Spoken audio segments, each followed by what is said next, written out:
For our witnesses, their guests, and other members of our staff, our visiting senators from Connecticut and from our Congress people, welcome one and all. Senator Capito, how are you? I'm great. Good to see you. Sun's shining. Sun is shining, the sky is blue. Thank God.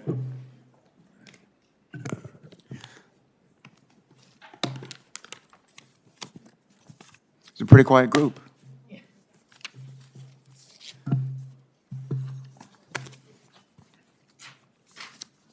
Well, good morning, everyone. I'm happy to call this hearing to order. We're gathered here today to consider the nominations of Brenda Mallory to serve as chair of the White House Council on Environmental Quality, and Janet McCabe to serve as deputy administrator of the Environmental Protection Agency. We're also pleased to welcome my seatmate in the United States Senate, Richard Blumenthal, husband of Cynthia, who sits to my left when we gather on the Senate floor, and to also welcome Representative Andre Carson. Andre, wonderful of you to come. I understand you're both going to be going to be introducing our nominees today. We're happy you could join us. We all know that this is a critical time in our country's history. The American people need compassionate, steady, and enlightened leadership. Unfortunately, the two nominees before us today have the expertise, the commitment, and the integrity that we need to help lead our nation's environmental efforts and meet this moment in time.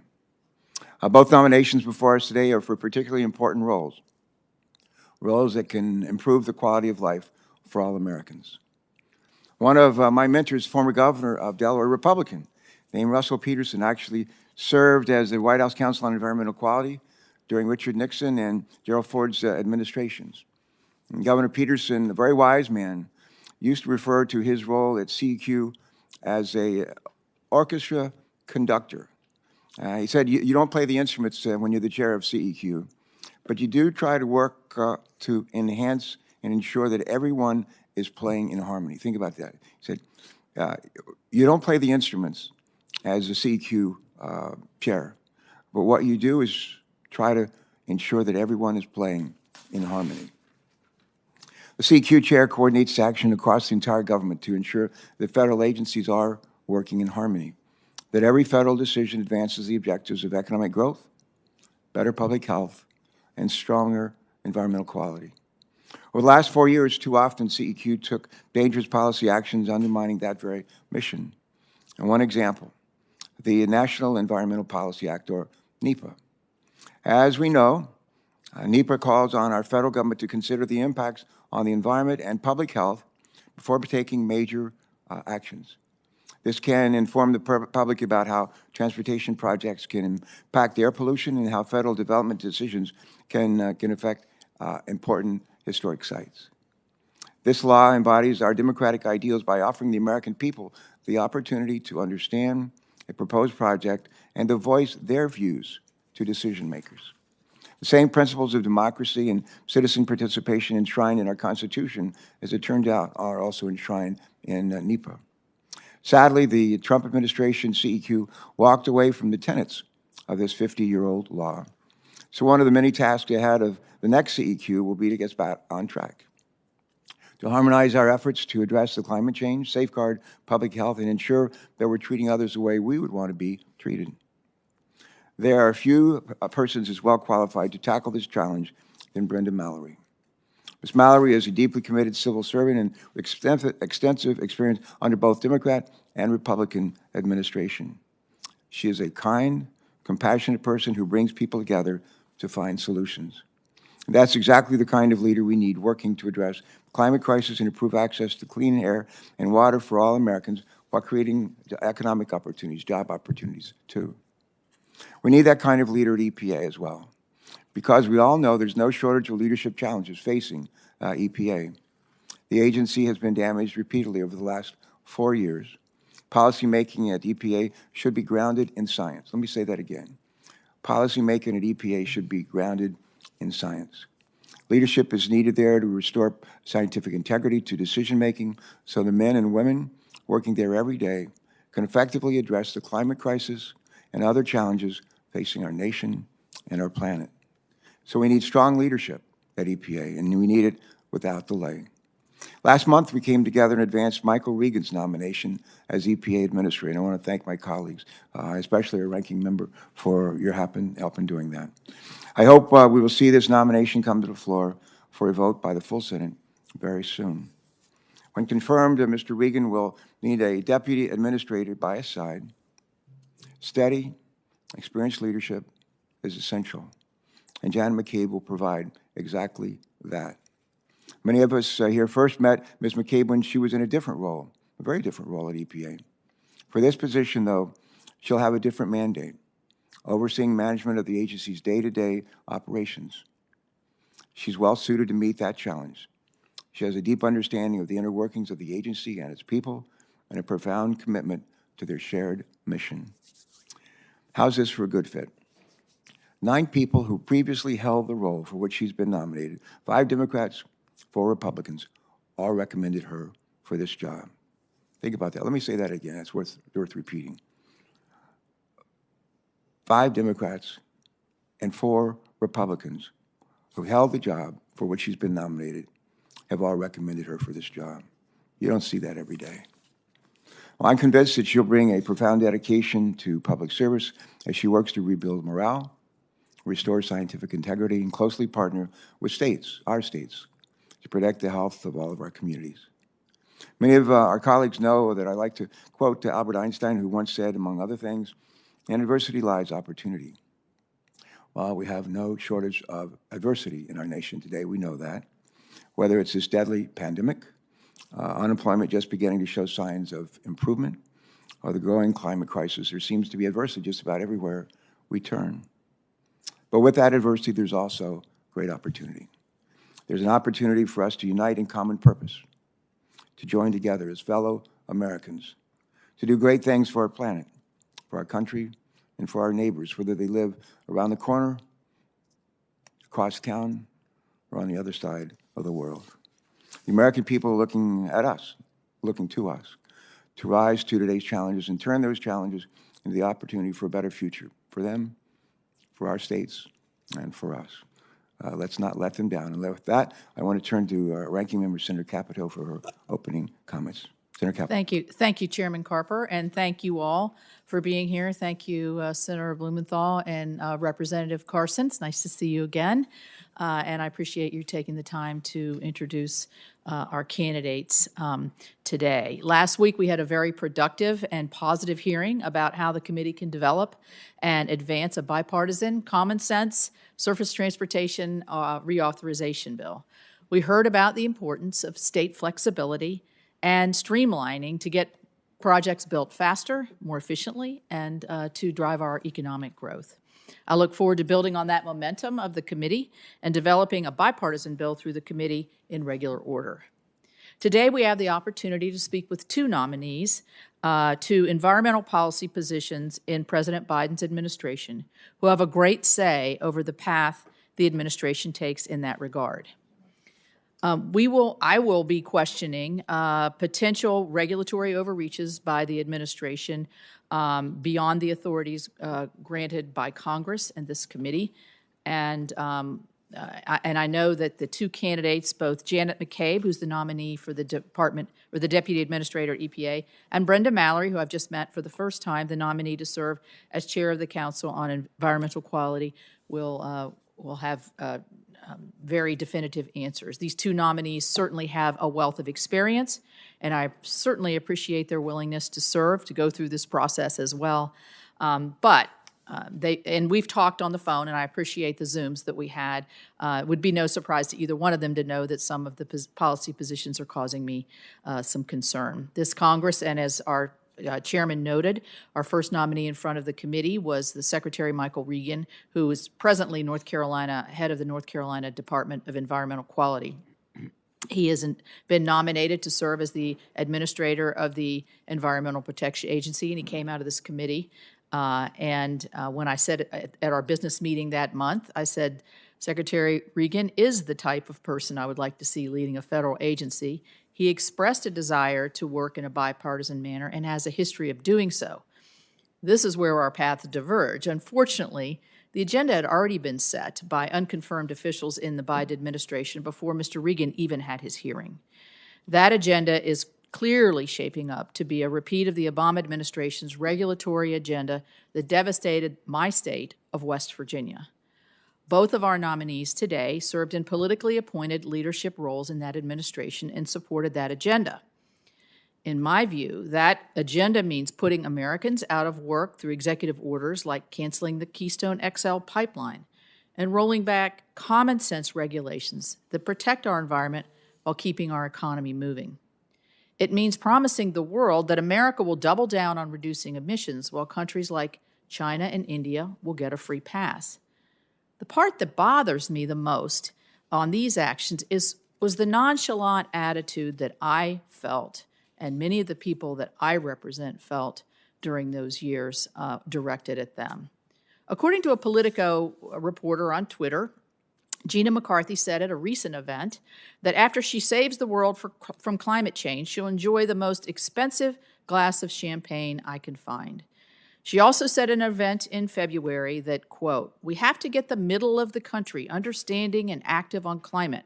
We have to show them what resilience looks like," end quote.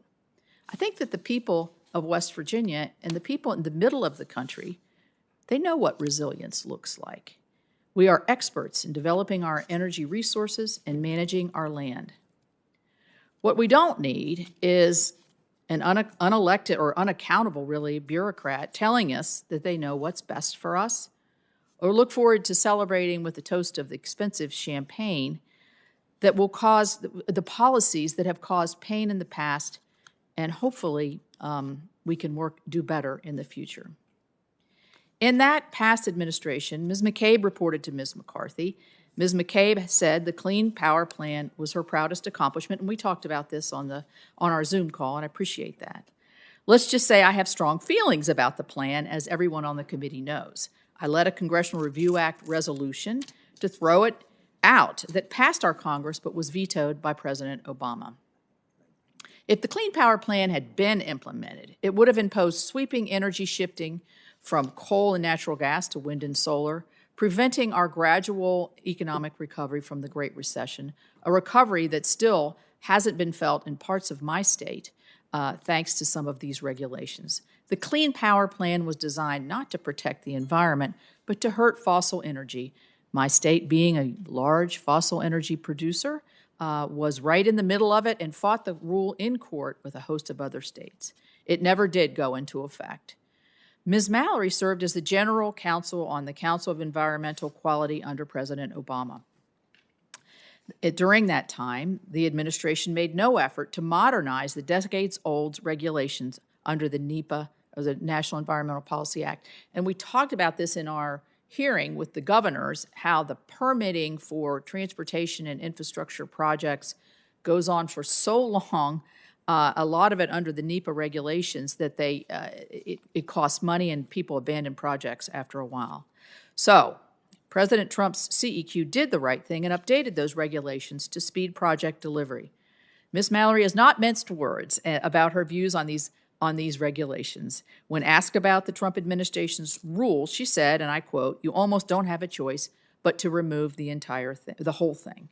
Her statements are not surprising because she is presently working at the Southern Environmental Law Center. That center has challenged many critical Trump reforms that I supported: navigable waters, NEPA reform, Clean Water 401 reforms, and other things to try to help get more pipeline development forward. So I look forward to talking with both of you, as I know everybody on this committee will, and the vision that you have in mind. I will say I do thank you for being willing to serve. I know it's not easy, and certainly the EPA and environmental regulations are always very, very difficult and cut both ways. I've shared with both of you my deep compassion for not just my state, but the economic devastation that regulations, when they're not looked at in the whole, can cause to certain areas of the country and plunge people into poverty and into unsafe and unhealthy conditions. So I know you're concerned about that as well. So let's try to find solutions together. I look forward to our nominees' testimony today, and thank you. Thank you, Senator Capito. Senator Capito and I both hail from West Virginia, and she knows my sister and I were born in a coal mining town named Beckley. We didn't have a lot. We never drank champagne. Many of our neighbors were coal miners. Their jobs are gone. And I want to make sure, working with her and members of this committee, that as we move to clean up our air and address climate change, we don't leave any of them behind. All right, and with that in my mind, I want to just thank our colleagues from Connecticut, and both of you from Connecticut, actually, to introduce our nominees. And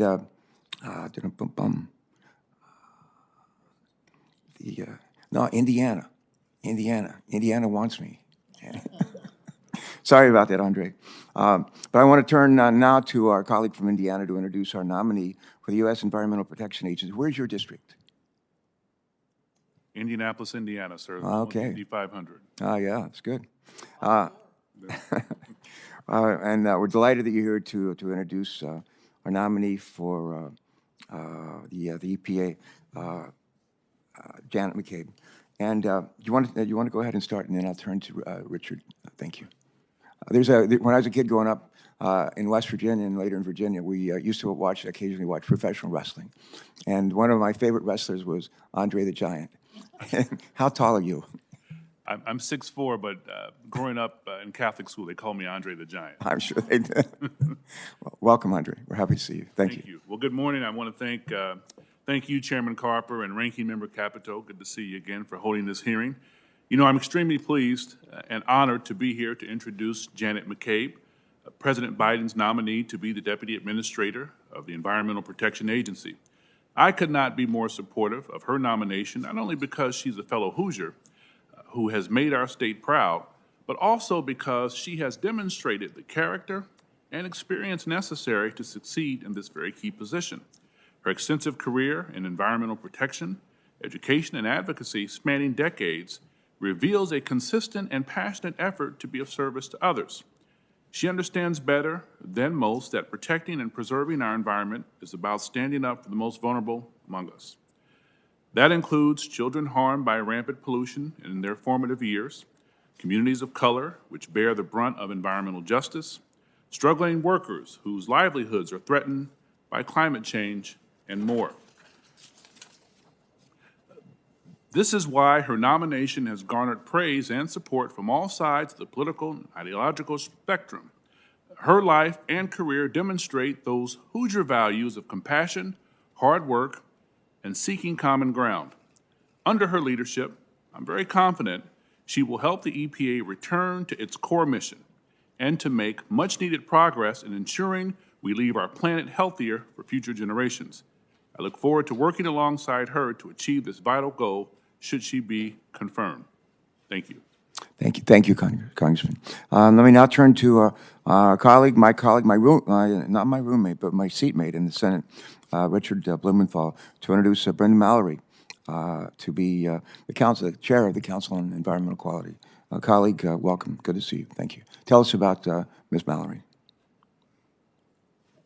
Thank you, Mr. Chairman. I'm honored and humbled to appear before you and Ranking Member Capito this morning, and thank you to my colleague, Representative Carson, for being here.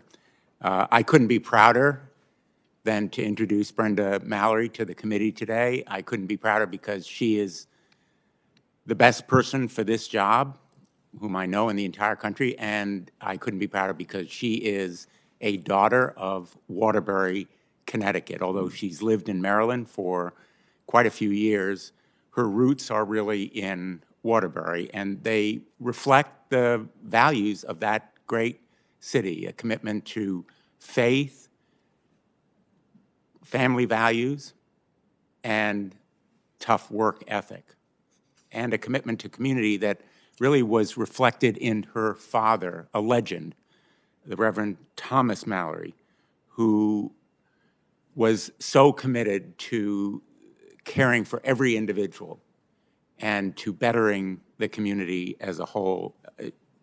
Brenda Mallory really epitomizes the American dream. She was fortunate to go to a private school, an all-girls school, Westover, on a scholarship, changing the trajectory of her life. She was the first in her family to go to college, Yale, and then to Columbia Law School. She's married to Mark Schneider, also a lawyer and a former clerk for Justice Blackmun. I shared that experience. After graduating from Yale and then Columbia Law School, she spent time in private practice, helping businesses and developers do the right thing in their communities. And then she worked in the Environmental Protection Agency, spent half of her career fighting for the people of our country, serving in both Democratic and Republican administrations. More recently, she worked for a nonprofit organization helping to advance environmental and natural resource protections. In short, she knows these issues, environmental issues, natural resource issues, from every side. And the ranking member, Senator Capito, used two words, bipartisan and common sense, to describe what the goals are of this committee. And Brenda Mallory is bipartisan, and she has common sense in dealing with all of these issues. Remember that Congress established the Council on Environmental Quality under the National Environmental Policy Act, NEPA, which was signed into law by President Richard Nixon, obviously a Republican. Environmental values should be bipartisan, and Brenda Mallory has lived those values without regard to partisan politics. And I would stress about her, and it may be the most important quality that any of us in public life have, that she is a listener. I know that the chair and the ranking member pride themselves on listening to their constituents. She listens truly, adeptly, closely, carefully to people who have views different from hers as well as the same. And that quality, I think, is one that will stand her in good stead, along with her commitment to coalition building, taking people from different sides of an issue, bringing them together, and making sure they understand each other and have a common goal. She's committed to racial justice as well as environmental and social justice. And she will make Waterbury and Connecticut proud of her record as the head of the Council on Environmental Quality. I think, as I said at the outset, there is no one better in the country to take this position of chairman of the Council of Environmental Quality, and I am hopeful that she will have the kind of bipartisan support she deserves. Thank you, Mr. Chairman and Ranking Member Capito. Congressman Carson and Senator Blumenthal, those are lovely introductions. I'm almost tempted. Mr. Chairman, votes have been called, so I have to leave. But thank you for your time, and all the best to Janet and her husband. All right, I was just about to move the nominations, but we'll let you go and do your business. Thank you so much for joining us today. Yes, It means a lot. thank you. Thank you. Richard, Thank thank you, you so Mr. much. Chairman. Great to see you. All right, and now we're ready to welcome our witnesses. Ms. Mallory and Ms. McCabe to the witness table, please.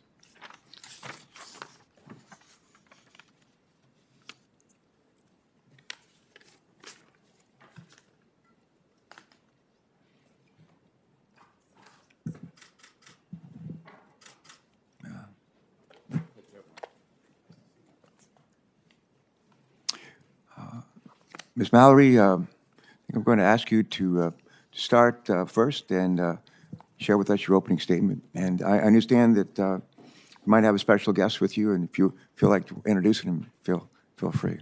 Thanks so much. You're recognized. Welcome.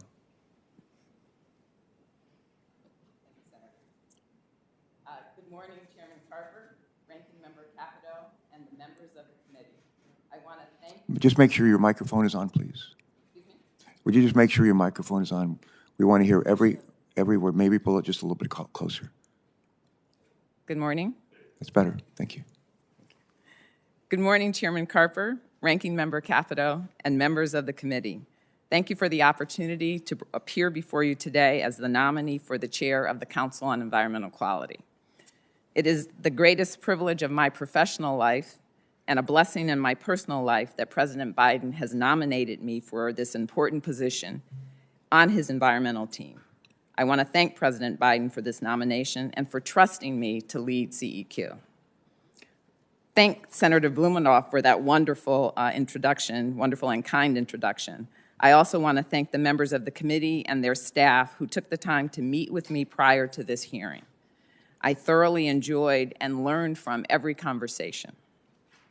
Finally, I want to thank my family, friends, colleagues for all the support and encouragement, with special gratitude to my husband, Mark Schneider, who is here with me today. Mark, would you raise your hand? Thank you. And my 3 children, Rachel, Alex, Leslie, who give added purpose to all that I do. Since President Biden announced his intention to nominate me for this role, I have reflected on the journey that brought me to this moment and the service I can provide the American people if I am fortunate enough to gain your support and be confirmed. My humble beginnings in the city of Waterbury, Connecticut did not lead me to expect this moment, but they did teach me that through hard work and commitment, faith and resilience, and with the strong support of family and community, the unimaginable becomes possible. I'm sorry that my parents did not live to see this moment. In their own way, they left an indelible mark through their service to family, church, and community. I sit here as an embodiment of their values. First, I strive to bring the best I have to offer to every situation.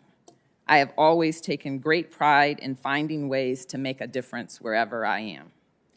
In private practice, that meant helping my clients, companies, cities, trade associations navigate complex federal and state permitting processes. In government and in the nonprofit sector, that has meant pursuing common ground for practical solutions. Second, I believe in the dignity of every person. Both professionally and in my volunteer activities, I have worked to advance policies that recognize our common humanity and are designed to ensure that all people are treated with respect and can have access to clean air, clean water, and toxic-free environments. And third, I believe in working collaboratively with all stakeholders around common goals. Throughout my career, I have worked effectively with Republicans and Democrats, business leaders and community advocates, and federal, state, and local governments. These are the hallmarks of my life and career that I will bring in service of the Council on Environmental Quality and the American people. If I am confirmed, I will work to ensure that the federal environmental laws work for all people, no matter where they live or who they voted for. I will work to demonstrate that we can protect our environment, create jobs, and grow our economy. I will ensure that CEQ plays its role leading on environmental and natural resources policy across the federal government and listening, truly listening, as we find solutions that serve the public interest. Among other things, I will work with all stakeholders to advance efficient permitting approaches that also examine the environmental consequences and engage affected communities.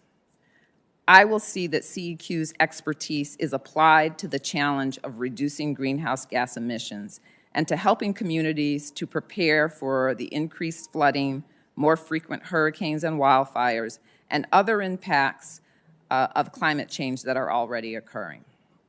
Finally, I will ensure that the voices of the poor and the powerless, from the most rural parts of America to our biggest cities, are heard as we tackle the environmental and public health crises the nation faces. Mr. Chairman, Ranking Member Capito, and members of the committee, thank you again for the opportunity to appear before you. I'm happy to answer any questions, and I look forward to working with you and other members of Congress should I have the honor of being confirmed. Thank you. All right, thank you very, very much for that statement. And now I'm going to ask Janet McCabe to proceed with her opening remarks. Ms. McCabe, welcome. Thank you so much, Chairman Carper. Have I done this right? You're doing great. All right. Thank you, Chairman Carper, Ranking Member Capito, members of the committee. I'm honored to appear before you and grateful for your time this morning. It is so humbling that President Biden has nominated me to serve as Deputy Administrator of the Environmental Protection Agency. And if confirmed, it will be a tremendous honor to return to the agency and to work collaboratively with you, with EPA's many partners, and the wonderful EPA staff to protect the health of American families, communities, and our environment. I'm eager for your questions today and to hear from you about your priorities for your constituents. I'd like to thank my family, my husband, John Larimore, who's here with me today. John, would you raise your hand? Would you raise both hands? My children, Peter, Alice, and Dan, and my little baby grandson, Remy, who gives a whole new meaning to my work and my commitment to creating a healthier, safer, and brighter future. I'm so grateful for their support. How old is Remy? He is 16 months. And is he being supportive? He's a tremendous supporter. I got a photo from him in his high chair yesterday. Good. All right. Go Nana. Since the start of my career, I've had the privilege to contribute to creating healthier, more livable communities for all Americans.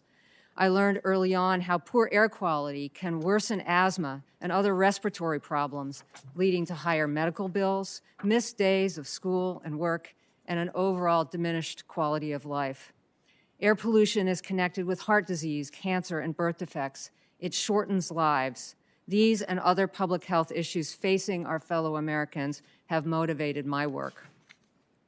I've spent most of my career working for state and federal environmental agencies in Massachusetts, in my longtime adopted home state of Indiana, and at the EPA, with a focus on implementation of the Clean Air Act and other air quality issues.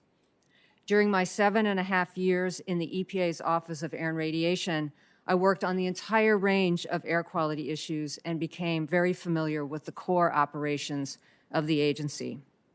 During that time, I got to know and admire many of the fine career staff.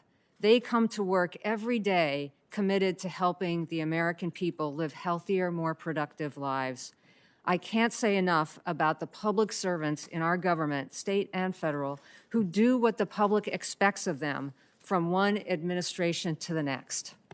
At EPA, it's the scientists, the program staff, the regional teams, the environmental justice leaders, the individuals who support all the agency day-to-day operations, and so many more who truly fulfill the agency's mission of protecting human health and the environment.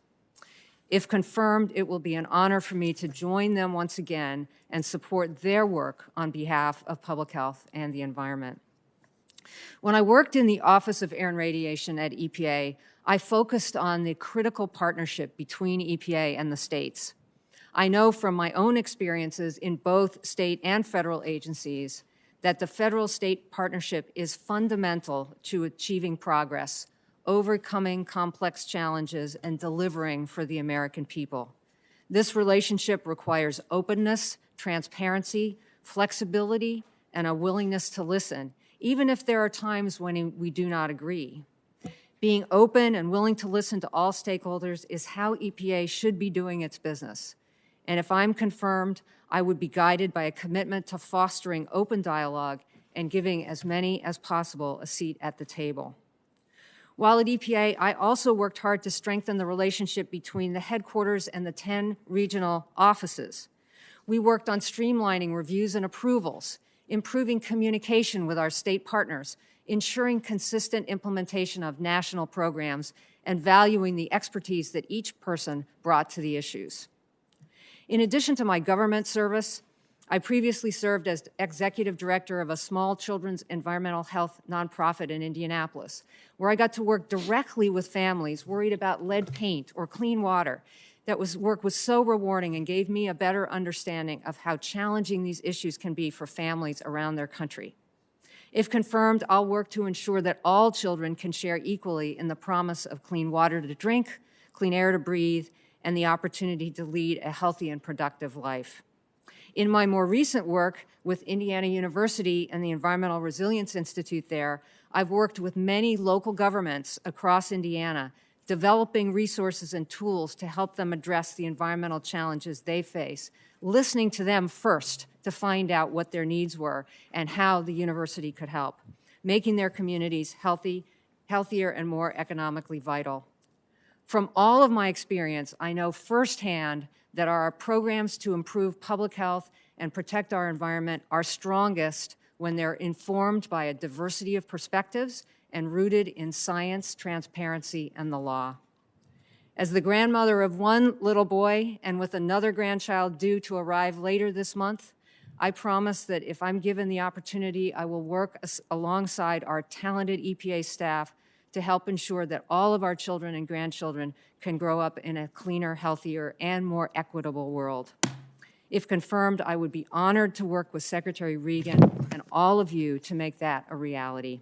I look forward to your questions, and thank you again for your time this morning. Thanks, Ms. McCabe. As my colleagues know, we began, once we've heard from our witnesses, your statements, what I do is, what the chair does is asks 3 standard questions of our witnesses. And I'm going to ask you just to respond to each of these. The first question is, do you agree, if confirmed, to appear before this committee or designated members of this committee and other appropriate committees of the Congress and provide information subject to appropriate and necessary security protections with respect to your responsibilities? Do you? I do. I do. Do you agree to ensure that testimony, briefings, documents, and electronic and other forms of communication of information are provided to this committee and its staff and other appropriate committees in a timely manner? If you do? I do. I do. Thank you. And finally, do you know of any matters which you may or may not have disclosed that may place you in a conflict of interest if you are confirmed? No. No. All right. Well, thank you. We're going to start with our first round of questions. Let me say to my colleagues, the Finance Committee is meeting in a business meeting, and we're going to be voting here shortly, and I may have to step out for a while, but I leave you in good hands. First question I want to ask before Senator Inhofe, who has been a past chair of this committee and ranking member as well of this committee, he and I participate almost every week in a Bible study. And we are people of deep faith, a number of us are.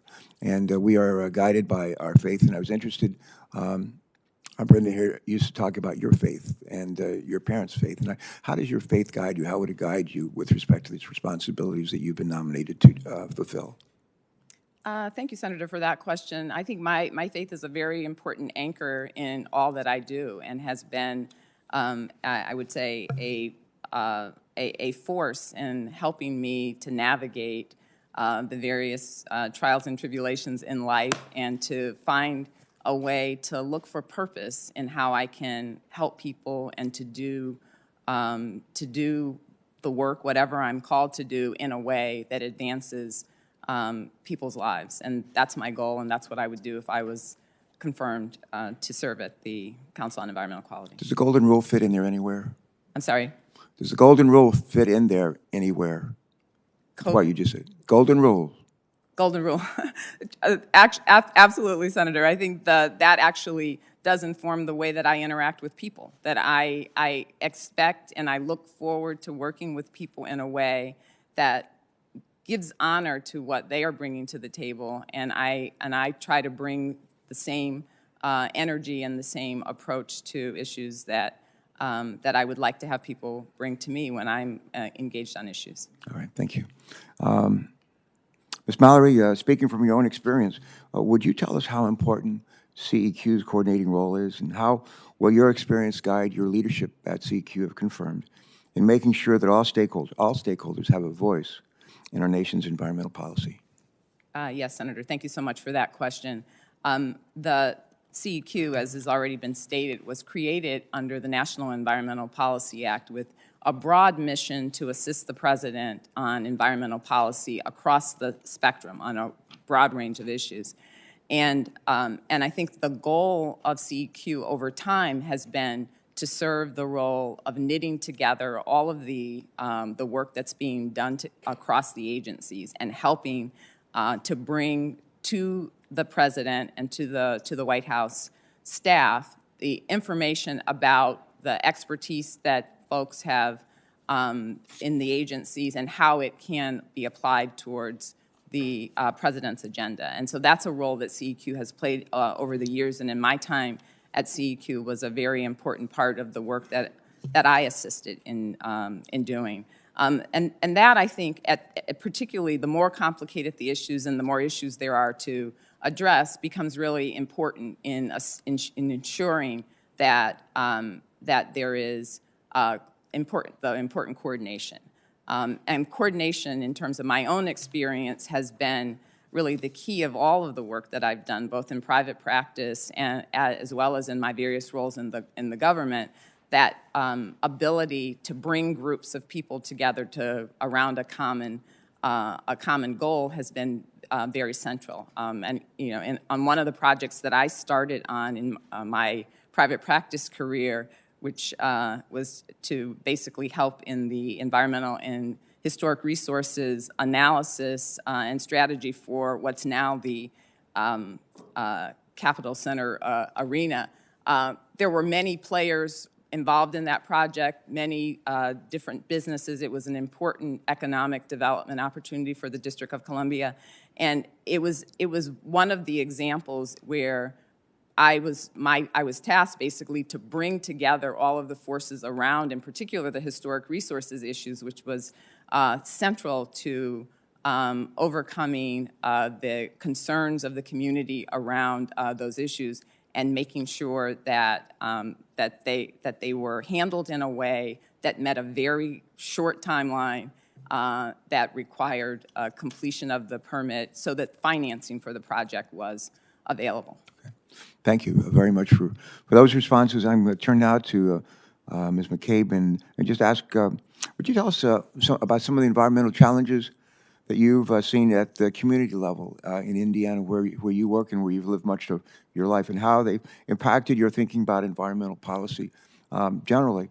And would you tell us of any lessons that you've learned in working with local governments that will inform your leadership at EPA if confirmed?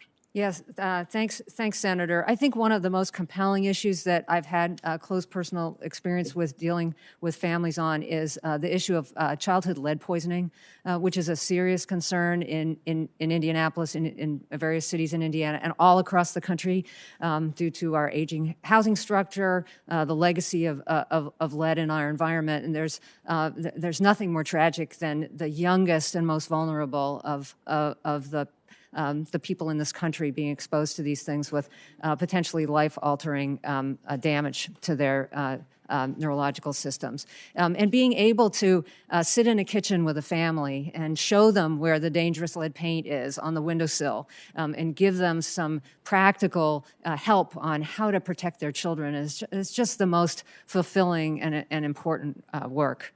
In my work more recently with the Indiana Environmental Resilience Institute, we've really focused on trying to help cities and towns across the state of Indiana. And I love working with mayors. They are so practical that you... Oh, could you hold it right there? Did you hear that?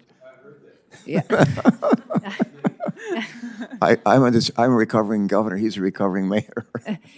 Well, it's really true, Senator. I don't usually know what party the mayors are. They don't talk about. They don't know either. Yeah. They're dealing with the practical problems in their communities. Yeah, but you know what? I tell my friends up here, they don't understand. Because if you really want to know what's going on, you want to be a mayor. If they don't like your garbage system ends up in your front yard, they get their attention. So that's working close to the people, and I'm in full agreement with that. Absolutely. You've paid your dues. Well, it's honestly true. I talked with a mayor from Huntingburg, Indiana, who, we're having more increased flooding in Indiana because of how the climate is changing. And the mayors, they just look upstream, and here comes the water, and they, they have to deal with it. And how does that mayor explain to his community that we've just had 3 500-year floods in 18 months, and first had to learn what a 500-year flood was, and then figure out how to deal with it. So that's been incredibly fulfilling work, and it just reminded me so much how you really have to listen to people and go and sit in their kitchens and find out the things that are concerning them, and how you can best help them. Yes. All right, my time is expired. Senator Capito, please. Thank you. Thank you very much, and thank you all for your opening statements. And you've both talked a lot about listening and listening to all the stakeholders. So I have a couple of quotes, and I want to give you a chance to respond to how that fits into the listening promises or of your past and hopefully in the future. So you might recall, Ms. McCabe, that when you testified before the committee in 2015, when you were at the EPA, and I asked you then why, with such a far-reaching agenda as the Clean Power Plan, why you were not holding a public hearing in my state of West Virginia, which is deeply impacted by this. And you said at the time, quote, "We wanted to have those meetings in locations where people were comfortable coming," end quote. So then, Ms. Mallory, you gave an example from your private federal service in a webinar I guess it was in 2019. And the quote you have was, quote, "The question was whether I should be sent to a meeting in West Virginia because you know how the boys are in West Virginia." And then you talked about a perception among higher levels of government leadership that the people in West Virginia were, quote, "rough and tumble." You stated, quote, "This was coming from 2 levels above me, and my direct supervisor was like, I'm not comfortable with those people." And you can imagine how that hits you being a native West Virginian myself, and also in these policies that you all are going to be putting forward and coordinating are going to have deep impacts on the 1.8 million people living in my state. So I am concerned about previous sessions that were never held to be listened to to be listened at the concerns of my constituents. So I guess, my question is, could you respond to that? Or do you plan to go out to these areas where they're deeply impacted? You didn't before. So Ms. McCabe, I'll give you the chance first to talk about that conversation. Thank you, Senator. I know how frustrating this issue is for you. I do understand that. And I heard Secretary Regan commit to you that he would come to West Virginia.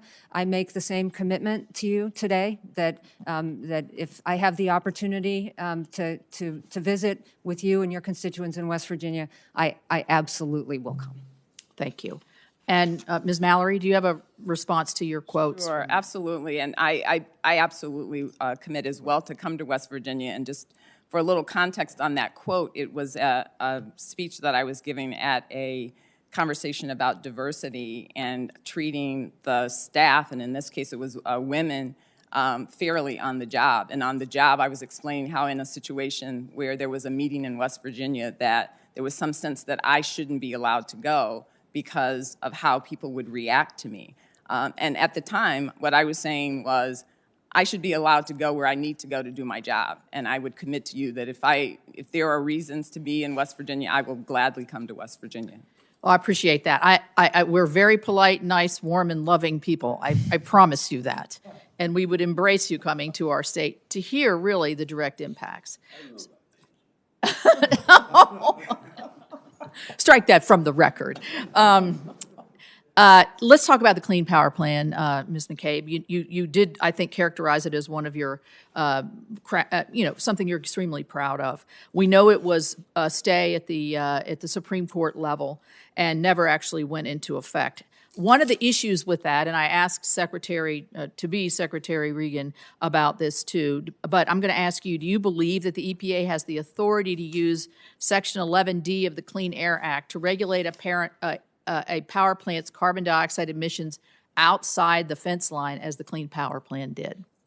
Thank you, Senator Capito. Certainly, the Clean Power Plan was one of the most important, impactful rules that we worked on during the Obama administration, and I'm very proud of the job that we did working with all parties, all stakeholders on that project.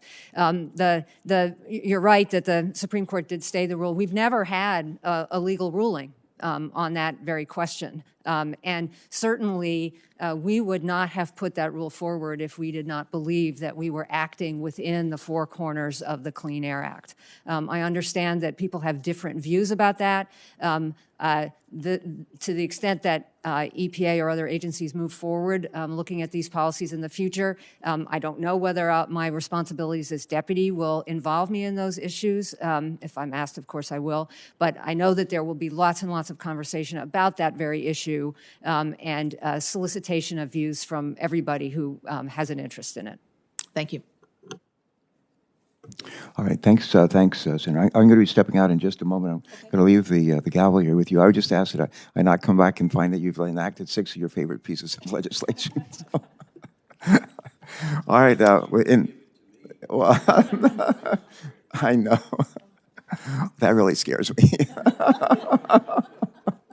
Just kidding.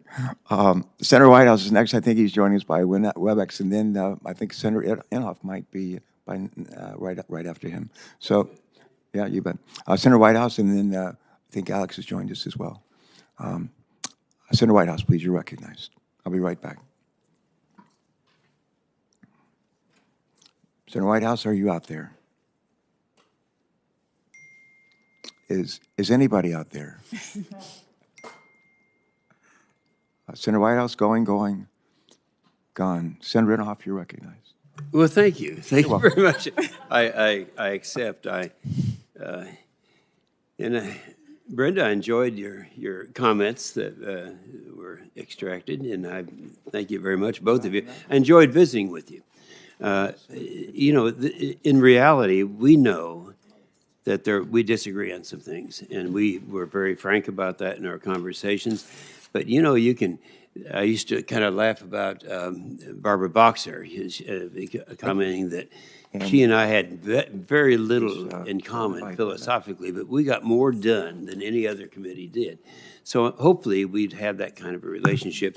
So let me just mention to both of you one thing that I think is very significant. I know we feel differently about fossil fuels. I understand that. And just to get into the record at this point, since 1970, the combined emissions of the 6 common pollutants dropped 74%. And since the 2005, the United States energy-related CO2 emissions fell by 12%, while related nationally, it was increased by 20%.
strong industry here in the United States, producing good jobs for Americans, and also attention to making sure that those activities are done in a way that protects our health and our environment. Well, I'm sure the mining industry would be very appreciative of that response. Thank you very much, Madam Chairman. Senator Padilla. Thank you, Madam Chair. Senator Inhofe, it's not just mayors who get that very personal treatment from constituents. So do council members and in many places. Oh, I know. Legislators, et cetera. But Ms. Mallory, Ms. McCabe, thank you both for your willingness to serve. A couple of very quick questions for the two of you as I warm up to two bigger questions, one for each. Number one is, do you believe in science? Yes or no? Absolutely. Do you look forward to making decisions based on science and data? Yes or no? Absolutely. All right, thank you. The next question is for Ms. McCabe. As we had a chance to discuss briefly just yesterday, we recognize that California has long been a leader, not just on environmental policy and stewardship generally, but specifically in the area of fuel economy standards. One of my priorities is to ensure that we restore California's undisputed authority to set fuel economy standards that are safe, affordable for consumers, and obviously good for the environment. California has led so much so that several automakers entered into voluntary agreements with the state of California, committing to stricter standards than the prior administration sought to impose. So the question is another simple yes, no. Would you work with us under this administration in partnership with California on fuel economy standards that can improve standards and environmental quality nationally? Senator, if confirmed, I would gladly commit to you to work in partnership with the state of California. They've been a real leader on these issues, fuel economy and auto standards. Thank you very much. Next question for Ms. Mallory. Throughout my time in office, I've prioritized not just environmental protection policy, but environmental justice policy, specifically for communities that have too often borne a disproportionate brunt of pollution, contamination, toxics, traffic congestion, proximity to Superfund sites, et cetera. It's an issue that's personal to me. I grew up and one of the first experiences in terms of being active in the community was standing alongside my mother as we blocked trucks from entering the Lopez Canyon landfill in Los Angeles, California, because of its impact on the community that we lived in, air quality, traffic, trash, et cetera. Years later, I would serve on the Los Angeles City Council and supported the creation of an environmental justice zone, which is a designation that provides extra consideration to the cumulative impacts of new developments for areas that have a high concentration of facilities such as solid waste processing, recycling, et cetera. You're probably familiar with the fact that in California we have a mapping and screening tool called Cal EnviroScreen to help identify communities with the most significant pollution burden. It collects data on 20 indicators to help California policymakers identify disadvantaged communities to prioritize our climate investments. It's worth noting that California's tool goes further than the EPA's environmental justice screening tool, in that California includes some non-environmental indicators like education attainment for populations in the area, high housing costs, unemployment, and more. It also allows for identification of cumulative effects so that policymakers can compare census tracts and identify communities most at risk. And thanks to this tool, California has been able to invest 35% of revenues from our cap and trade program in overpolluted communities to ensure we're targeting our investments, which serves as a potential model for the new administration. So, Ms. Mallory, my question is, what do you think are some of the best ways to identify these overburdened communities, and can tools like the Environmental Justice Zone or California's modeling help the Biden administration meet its commitment to 40% of the benefits from clean energy and infrastructure investments benefiting disadvantaged communities? Thank you, Senator. I appreciate that question. And as we discussed, when we met. I think the environmental justice obviously is being given a front and center place in President Biden's agenda and at CEQ in particular. And among the things that have been tasked to CEQ already is standing up the infrastructure through a interagency task force, as well as a FACA working with Federal Advisory Committee, working with citizens from across the country. But in addition, there is a responsibility to look at a screening tool specifically with the idea that these tools can be really important in helping to understand the extent of the problem, where we should be focusing and locating our energies. And so I believe that those are going to be front and center in terms of how the administration is going to be focusing the issue. And if I'm confirmed at CEQ, those would be approaches that I would definitely be keeping in mind and talking to the staff about. And as we discussed, I look forward to partnering with you on that issue if I'm confirmed. Thank you very much. Thank you, Madam Chair. Senator Kramer.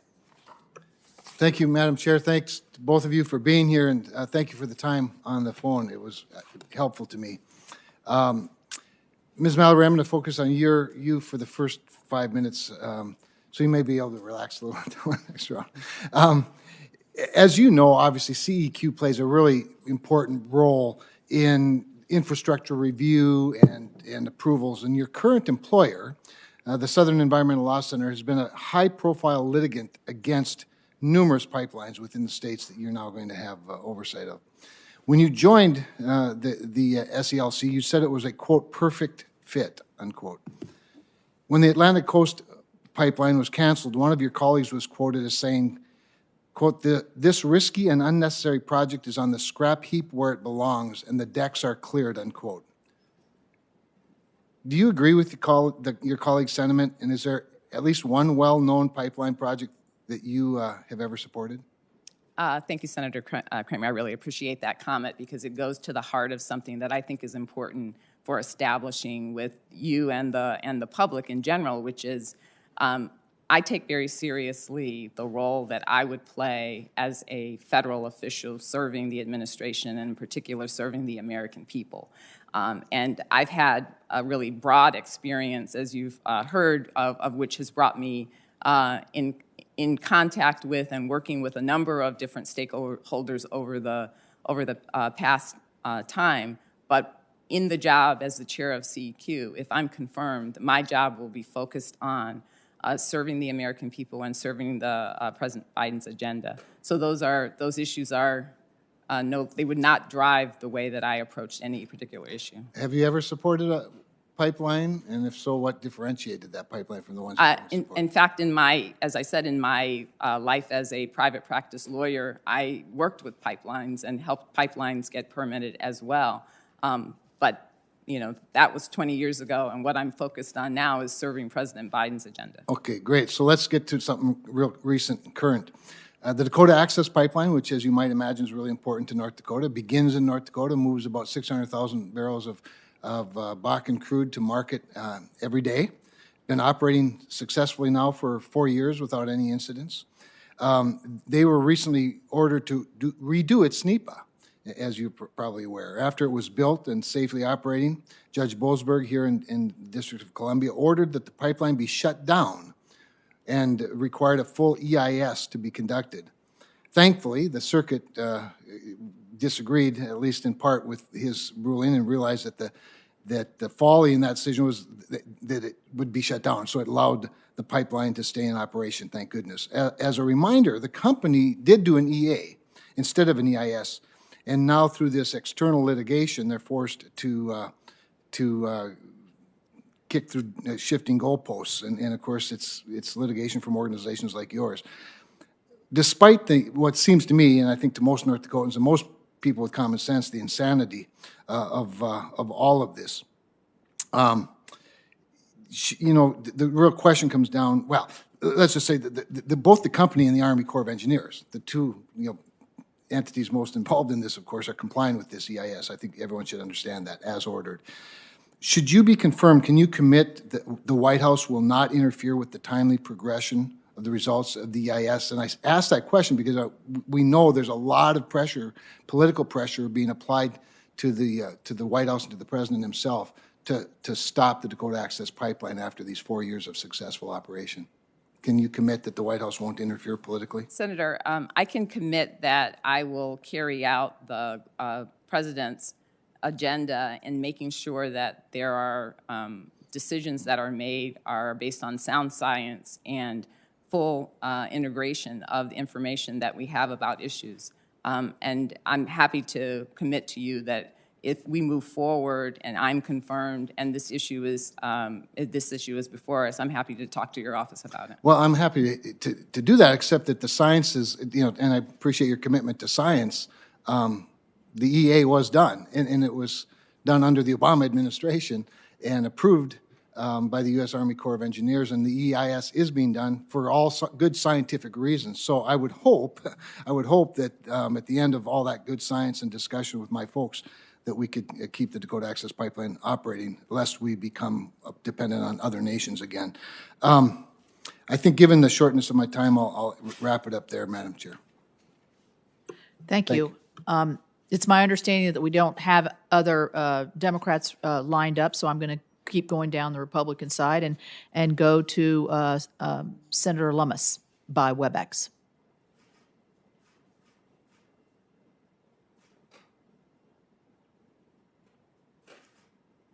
Senator Lummis, are you there? All right, we'll go to Senator Bozeman. Busy day here on Capitol Hill. All right, Senator Wicker. Wait a minute. Who is? Senator Lummis. There she is. Yes. Thank you. Yeah, I'm so sorry. Little technical difficulties here. Ms. Mallory and Ms. McCabe, you both worked at the EPA during the Obama administration. During your time at EPA, the Obama administration's interagency working group on the social cost of carbon met behind closed doors with no public engagement to revise what is known as the social cost of carbon. Federal agencies use this figure to justify regulations on greenhouse gas emissions, no matter how large or how small. My question is this: during your time there, were you in any way involved in this working group? And if you were, please detail your role.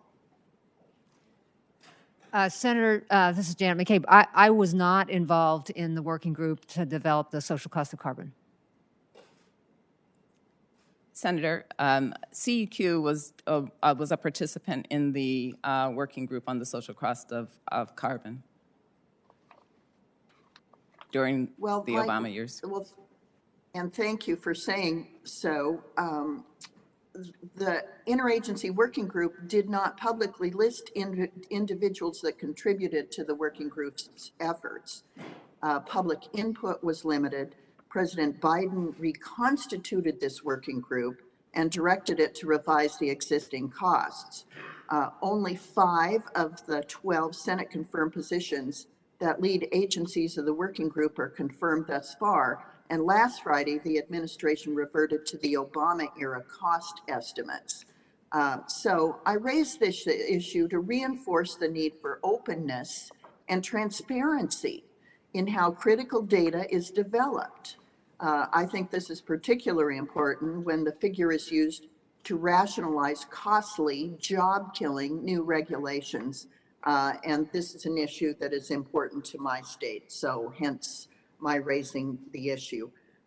Moving on, if confirmed, will you inform this committee and the public of CEQ or EPA's participation in the interagency working group on social cost of carbon, including all offices and staff that are participating and representing your respective organizations? Senator, I can say that the CEQ definitely expects to be involved in the social cost of carbon working group going forward. That's been laid out already by the president in the executive order. And that process before, under the Obama administration, was one that went on for a number of years and there was extensive public process associated with it before a decision was ultimately rendered, which is why my understanding is that the administration felt that they could move forward with an updated version of that estimate now, while a new process is being set up and an opportunity for public participation will be included in it. Senator, that's Well, sorry. Go ahead. That's my understanding as well. So agree with Brenda that I expect that there will be a process that will involve people having an opportunity to weigh in.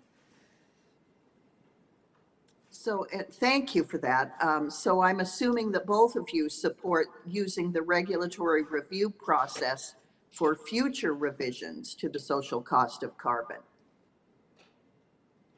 Senator, I'm not sure what you mean by regulatory review process. I think that the process that was previously used to ensure that there was an opportunity for input by the public and experts in the area is what's anticipated at this point. That's my sense from the outside. Well, we have recommendations that the working group go through a full regulatory review process to revise the cost estimates, then relying on studies that were subjected to a less rigorous journal review process. So what we'll do is try to get that information to you about concerns that have been expressed. And we want to make sure that consequential scientific analysis is done. Thank you. Hello? Yep, we're here and listening. You know, I don't think you'll have any disagreement from us that any decisions such as this be based on sound science and well-vetted studies that folks have an opportunity to see and weigh in on. Thank you very much. Mr. Chairman, I yield back. Thank you. Senator Markey by WebEx.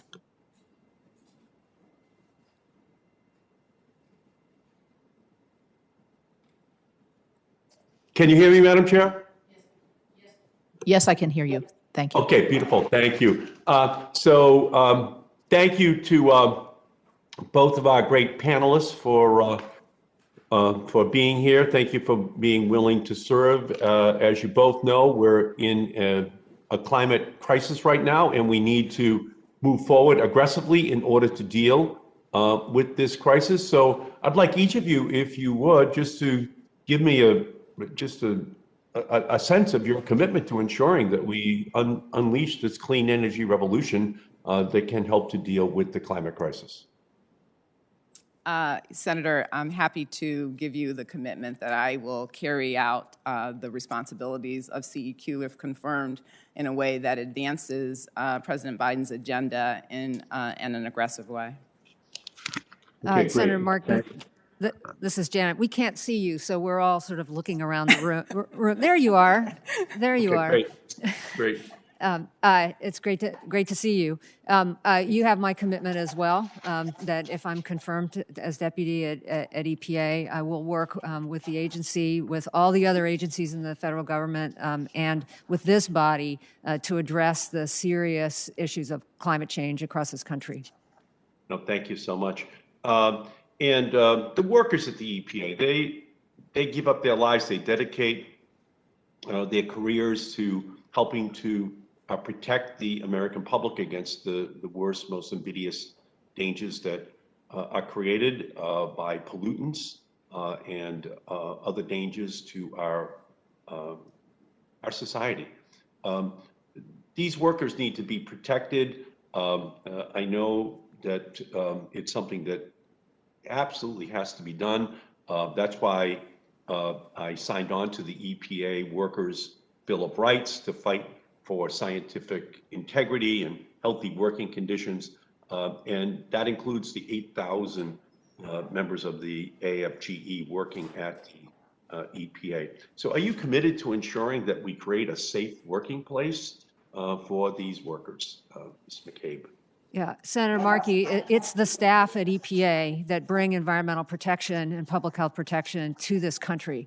And that's the main reason I am so honored to be considered for this position, is because my main job, as I understand it, would be to support the amazing workforce. And they need a safe environment, and they need support, they need respect, they need to be in the room and consulted because they have expertise to bring to the table. And the agency can't make good decisions without that workforce. Beautiful, thank you. Now, on the issue of environmental justice mapping, Senator Duckworth and I have introduced legislation on this issue to make sure that we can actually see the full picture of what is happening in our country, so that those communities that have always historically been most adversely impacted, Black, brown, immigrant communities, are seen, so that as we act, we ensure that we are giving the protections to those communities.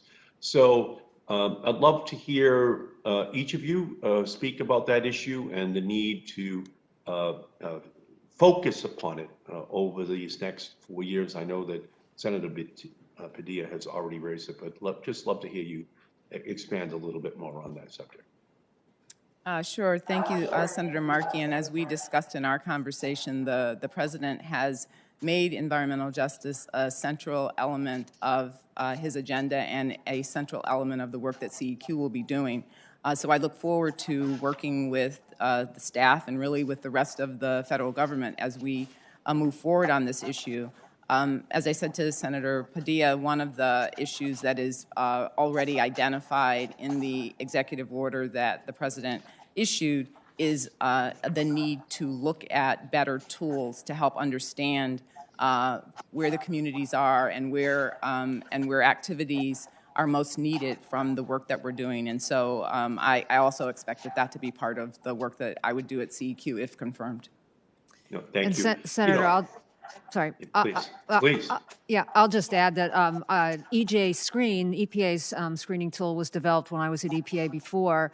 We heard Senator Padilla talk about the amazing system in California. I've actually been working with a colleague and some students at Indiana University on a review of about 17 different environmental justice screening tools that different states or universities have developed. And it's amazing to see the different approaches. So I think there's a lot to work from in terms of developing a tool that's usable and can be kept up to date and is really meaningful and will help everybody make good decisions about focusing on areas where the protections of the environmental laws may not have been realized over the history of the country. No, without question, and Chelsea, Massachusetts is just a perfect example of where it's just the most densely populated city in New England, has high minority population. It's right next to the airport, the oil tankers, the idling diesel trucks. So they have the highest level of asthma and also the highest level of coronavirus. They're both respiratory illnesses. So you can see how it all interacts together. So it's just time for us as a nation to ensure that environmental justice is made a priority. So we thank both of you for your willingness to serve our country. And I thank you, Madam Chair. Thanks, Senator Markey. I think Senator Cardin is next. He asked me, I ran into him in the hall coming down here. He asked me if anybody raised any questions about Chesapeake Bay. And so that's like a pitch well telegraphed. Mr. Chairman, I was surprised to find out that the answer was no. So Senator Cardin. I rushed into the hearing room to make sure that we have the Chesapeake Bay properly protected. Let me first thank both of our nominees for your willingness to serve in these critically important positions. We know it's a challenge, any position in public life, but particularly when you're dealing with these issues. And we thank you and your families for being willing to make this commitment to public service. So Chairman Carper's given me the perfect introduction for Ms. McCabe first, the commitment towards the Chesapeake Bay. Every chance I have, I like to underscore the efforts that have been made on the Bay for over now 30 years, maybe 40 years. We started in the state legislature. And it was really from the locals up. It was not a federally mandated program. It started with the locals, governments, and other stakeholders, including our farmers, our developers, our local government units, coming together with science-based approach to try to deal with the challenges of the Chesapeake Bay. It's not easy. It's a complicated body of water. It doesn't flush itself as frequently as other bodies of water. It is a national treasure declared by numerous administrations. And we've made a lot of progress. The water quality is certainly a lot better than it would have been without the efforts that we've made, but we still have a lot of challenges to go. So the first question I have is that in previous administration, Obama administration, we had a person designated for the Chesapeake Bay as a coordinator within EPA. We found that to be very helpful because it really did help the 7 states and 6 states in D.C. in coordinating our efforts. So can you just tell me, Ms. McCabe, your commitment, if confirmed, in working as a federal partner in the Chesapeake Bay and putting a spotlight within EPA for those efforts? Well, thank you, Senator Cardin, and I really enjoyed talking about this with you the other day. These special places, these incredible places in our country are where people live and work and what animates them to make things better. In my neck of the woods, it's the Great Lakes, and it's the same thing. You need everybody from the bottom up and the top down around these incredible resources to be working together. So I know you talked with Secretary Regan about the idea of how to focus attention on the Chesapeake Bay at EPA, and certainly if I'm confirmed and am able to work with him, we'll do what we can to work with your office and make sure that the agency is focusing the right resources on this special area. I thank you for that. Ms. Mallory, I want to talk a little bit about a subject. I hope I don't get you in any trouble in this nomination hearings, but about NEPA and the regulatory process. And I say that because we all want to streamline the process. We want it to move as quickly as it can. But there's a real purpose for the review process, including looking at the impact on the social impact on communities, the impact of emissions as it affects climate change, which is one of our greatest challenges on the Chesapeake Bay is the sea level rises. It's an issue dealing with the warming in the bay. So can you just tell me your commitment to use the process to make sure that there is social justice, environmental justice, and that communities' views are in fact have an opportunity to be heard in the review process? Thank you, Senator Cardin. I appreciate the question, and I know we talked about this a bit when we met as well.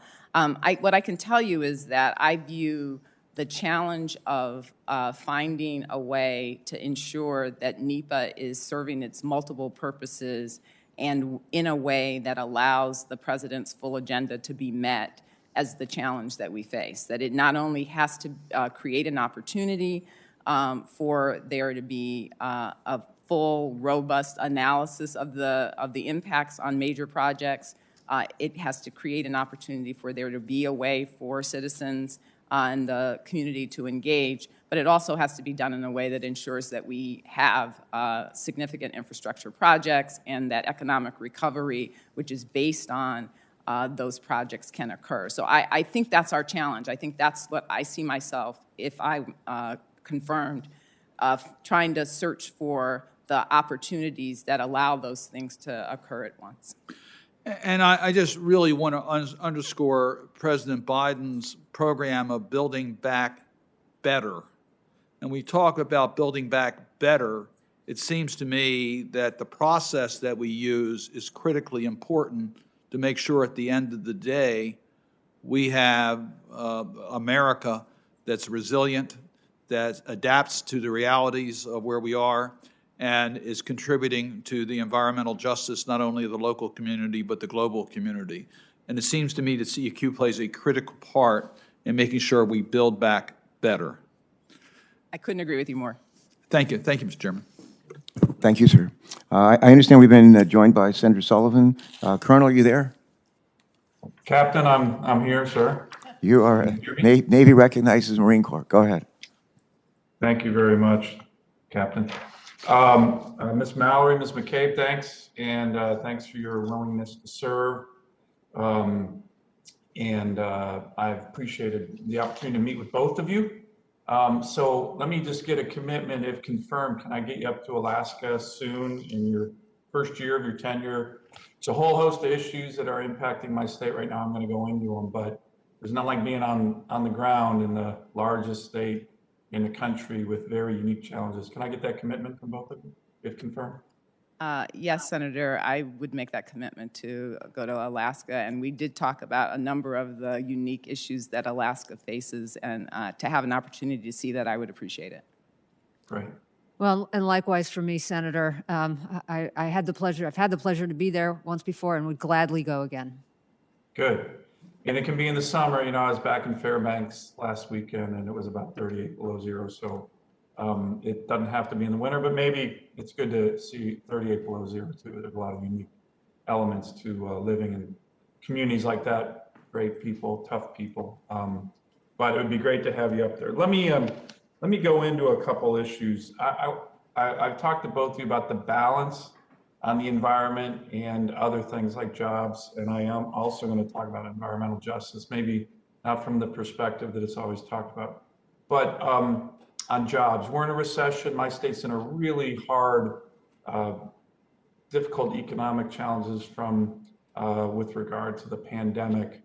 And yet the Biden administration in its first 6 weeks have launched 7 executive orders that have either focused directly or indirectly on my state. 7. There's no state that's getting the love from the Biden administration like mine. And we don't view it as love. We view it as a war on working families and jobs in Alaska. It's incredibly concerning. I guarantee you Delaware or no other state in the country gets 7, really 8 if you consider the latest Biden-Trudeau joint statement, which focused on ANWR, to really attack my state and working families and jobs. Can I get you to just briefly, both of you, explain how you balance environmental protection, which we in Alaska care more about than anybody. Trust me, Alaskans care more about protecting our environment than anybody at EPA or CEQ, Democrat or Republican administration. How do you balance the jobs? Right now, there are projects almost daily in my state where people are losing jobs, good jobs, yes, oil and gas jobs. They're relevant, by the way, Mr. Chairman, and really important to America, and yet they're under assault. Help me with this. My state is reeling, and the new federal government administration, 7 EOs attacking Alaska. It's nothing like it, and we're not enjoying it. Thank you, Senator. I appreciate that question. You are hitting on, I think, the major challenge that we see as an administration in trying to address the climate crisis and prepare ourselves for a future that allows all of us and all communities to live better and to live in ways that don't have the extreme impacts that we're otherwise set up for. I'm going to interrupt here. I don't want to be rude, but you know, even our country has reduced greenhouse gas emissions in the last 15 years to 2005 to 2017 by almost 15%, more than any major country in the world by far. It's not even close. China's doubling theirs. We're reducing ours. Almost all that is due to the revolution in natural gas with good jobs, right? Right now, all we're seeing from the White House is we're going to restrict production of energy, kill the jobs, and the result is no good jobs, and importing more gas from Russia, oil from Saudi Arabia. I mean, none of this makes sense. You don't kill American jobs and energy production to address the climate crisis when natural gas is actually helping globally, no doubt, with the reduction of greenhouse gas emissions. Again, how do you square this? Because I keep asking the question about jobs, and I get, well, we got to sacrifice jobs. Well, we're going to make John Kerry. We're going to have we're going to help people make good choices in their jobs. That condescending attitude really, really ticks me off, and it really insults the people I represent. Well, as I was saying, Senator, I think the importance of jobs as part of the clean energy economy that we are aiming to build, I think, is central. We understand that people are suffering now, and I know personally, I understand what that means when people are suffering because of the loss of their jobs. And our goal is to get to a place where we can have an economy on which we can all plan for a future that recognizes the climate impacts that we're experiencing. Does that mean states like Alaska that produce energy have to sacrifice jobs?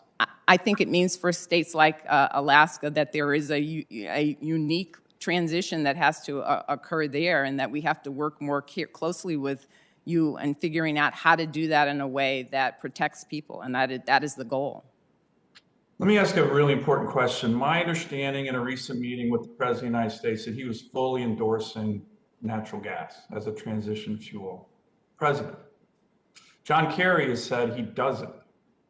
I think the White House needs to figure out who's speaking for whom on energy policy. I think it would be the president.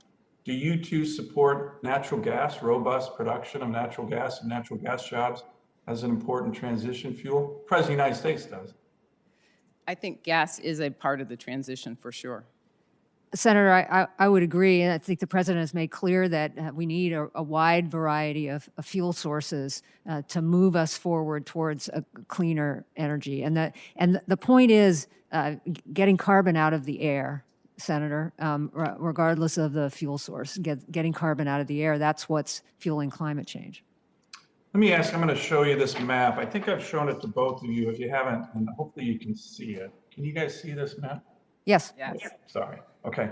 So this is an AMA study, and Mr. Chairman, I'm having a hard time seeing my time, so I know I'm probably almost up here, but you can cut me off whenever you need to. That's an American Medical Association study from 1980 to 2014. It shows where Americans increase their life expectancy. The blue and the purple are the dramatic increases. There's a couple of places in America, unfortunately, yellow, red, where the life expectancy of Americans decreased. My state had the biggest increase by far of anybody, up to 13 years. There's no better policy prescription than are your constituents living longer because of policies. There's a lot of talk about environmental justice. These are mostly Alaska Native communities where the increase in life expectancy was huge, 10 years or more in some communities. The reason there was such an increase in life expectancy is because there was significant resource development opportunities where these communities now have running water in gymnasiums and clinics, most things that Americans take for granted. This happened because resource development happened, oil and gas, mining. And my constituents are very nervous, not about jobs, but literally about whether they're going to live longer if you have an administration that's going to target these kind of job opportunities and income. So this is environmental justice in a huge way. Are the people you're representing, primarily minority communities, living longer? The answer is yes, because of responsible resource development. What we're scared about right now is that with these targeting EOs against Alaska, that this trend might be reversed. Can you talk to me about Senator Sullivan, and environmental Senator Sullivan, justice? you're about almost 3 minutes over your time. Oh, And okay. could Sorry, Mr. Chairman, I'll submit this for the record. if you could do that, that'd be great. Senator Ernst, I don't believe you've had an opportunity to ask a question. Let me see if Senator Whitehouse is out there. Sheldon, are you on WebEx with us? Senator Whitehouse, can you hear me? Yes, I am. All right. Would you like And to? Here I come on video as well. Oh, that's great. Great. Thank you, Chairman. Oh, there you go. Good. Welcome. It's all yours. Thank you. We're good. First of all, congratulations to both of you. I look forward to working with you to solve the urgent climate crisis that faces Rhode Island and the rest of the planet. As you know, under present projections, if we don't get our arms around this, we're going to have to redraw the map of Rhode Island because our coastline is going to change dramatically, and we're going to lose enormous amounts of coastal property and coastal livelihoods to all of this. And it's a big enough deal that even Freddie Mac is warning about coastal property value crash that cascades through the rest of the economy, a little bit like the 2008 mortgage meltdown. So this to coastal states like mine is deadly serious. And I wanted to ask first, Ms. Mallory, the social cost of carbon has just been revived by the Biden administration, which I'm very happy about. I think CEQ is probably going to oversee updating the number. We went back to the last established number, which I'm glad we did. But we also need to make sure that the number is the most accurate number. And we also need to make sure that the social cost of carbon figures into as many administrative decisions and calculations as possible. Could you comment on where you intend to go at CEQ with social cost of carbon? Sure, Senator. Thank you for that question. As you know, since I am outside of the administration at this point, I haven't been engaged in any of the conversations about the social cost of carbon or the action that the administration took last week. Under the executive order that was issued several weeks ago, it identifies CEQ as a participant on the work group for the social cost of carbon, but the leads are in other organizations, OMB, and I think the Council on Economic Advisor. But we fully expect to participate in the work group as we look at the issues, and among the issues that were laid out last week and what the White House released was an indication that part of the analysis will consider what types of action should be where social cost of carbon should be used. And so I think the question that you're raising about the scope of the social cost of carbon is one that it will be front and center in the work group activities that will go forward in the year. And I do expect CEQ to be a part of that. And let's talk about oceans and coasts for a minute as well. The impact of climate change is obviously very strong in oceans. The chemistry is changing, they're acidifying, they're warming. It's multi-Hiroshima atom bomb equivalents of heat energy being added per second to the oceans, sea levels resultingly rising, fish populations moving around. As a Rhode Island fisherman said to me, things are getting weird out there, Sheldon. This is not my father's ocean.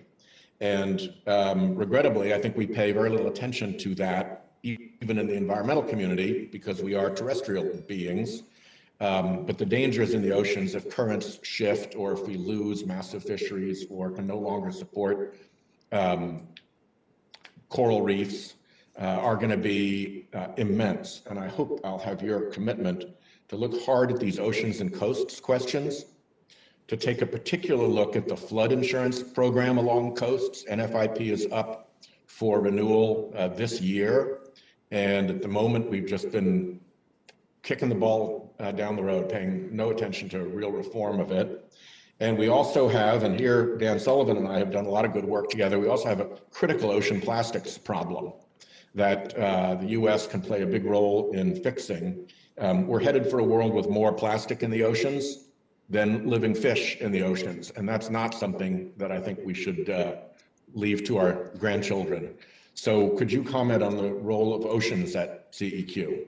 Yes, absolutely, Senator. Oceans have been, at least in my knowledge of CEQ, has been a part of the agenda for some time, and we fully expect it to be a part of the agenda this time, if I'm confirmed.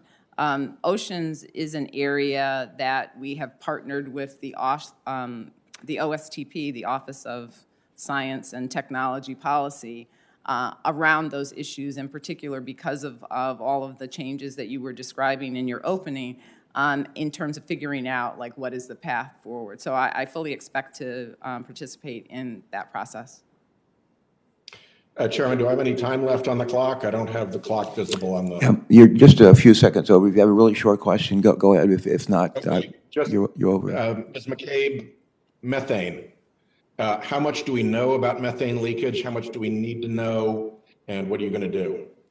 Thanks, Senator. This is an issue where there's been continuing research on understanding the levels of methane, where it's coming from, and what we can do to reduce it. Methane is a very powerful climate-forcing pollutant. So I look forward, if confirmed, to working with the scientists at EPA and everywhere to understand this issue just as well as we can. If we don't know what's out there, it's very hard to have sound policy around it.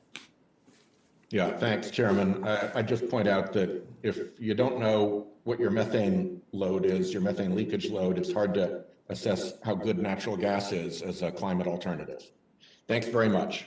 Senator Whitehouse, thanks very much for joining us. And Senator Ernst, you're next. Welcome. Yeah, thank you, Mr. Thanks for joining Chair. us. I appreciate it. Ladies, thank you so much for being here today. I really do appreciate the opportunity to sit down with you face to face and ask a few questions. For both of you, please, in a February interview, White House National Climate Advisor Gina McCarthy had stated, quote, "We have to get the middle of the country understanding and active on climate. We have to show them what resilience looks like." Would you both agree with this statement, and why or why not? Well, since I come from the middle of the country, maybe I could go first. Yeah, okay. And I work at an organization set up by Indiana University called the Environmental Resilience Institute. Folks in the Midwest are very aware of what's going on in their environment and very eager to work across their states to come up with approaches that will allow them to be more resilient in the face of environmental challenges. And Ms. Mallory? And yes, Senator, I don't know the context of that statement, but what I do know is that we see the impacts that are affecting different areas of the country very differently, and I think it's important for us to understand what those differences are and what the tools are that are available for us to address it. So I think it's an important part of understanding the climate impacts that we're experiencing if we're going to figure out ways to address them. Mm-hmm. And certainly, I would agree, and thank you, Ms. McCabe, as well, because I know that we had such a great discussion about solutions from the land and so forth. I just want to emphasize that what the climate advisor is stating when she addresses the middle of the country, I would want to point out to her, and I hope in your capacity, if confirmed, you would be able to communicate that we are concerned about resilience in the Midwest and across the middle of the country.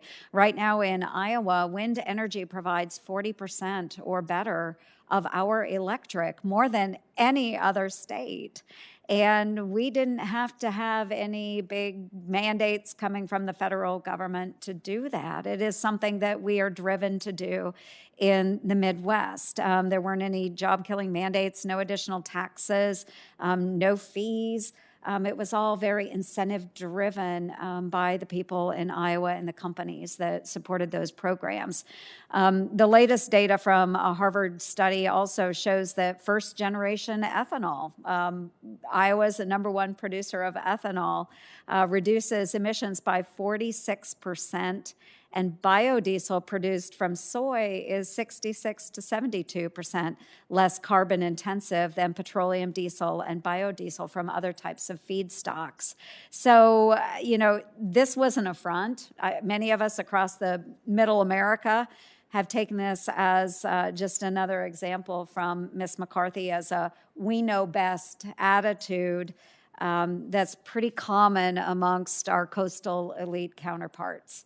And I think that Iowa has set a very, very good standard for others to follow. And I hope that if given the opportunity, you will visit us in Middle America and see some of the really wonderful things that we are doing in the space of green energy. And again, it's not driven by big federal mandates. It's because we believe in what we do, and we as Midwesterners have resilience.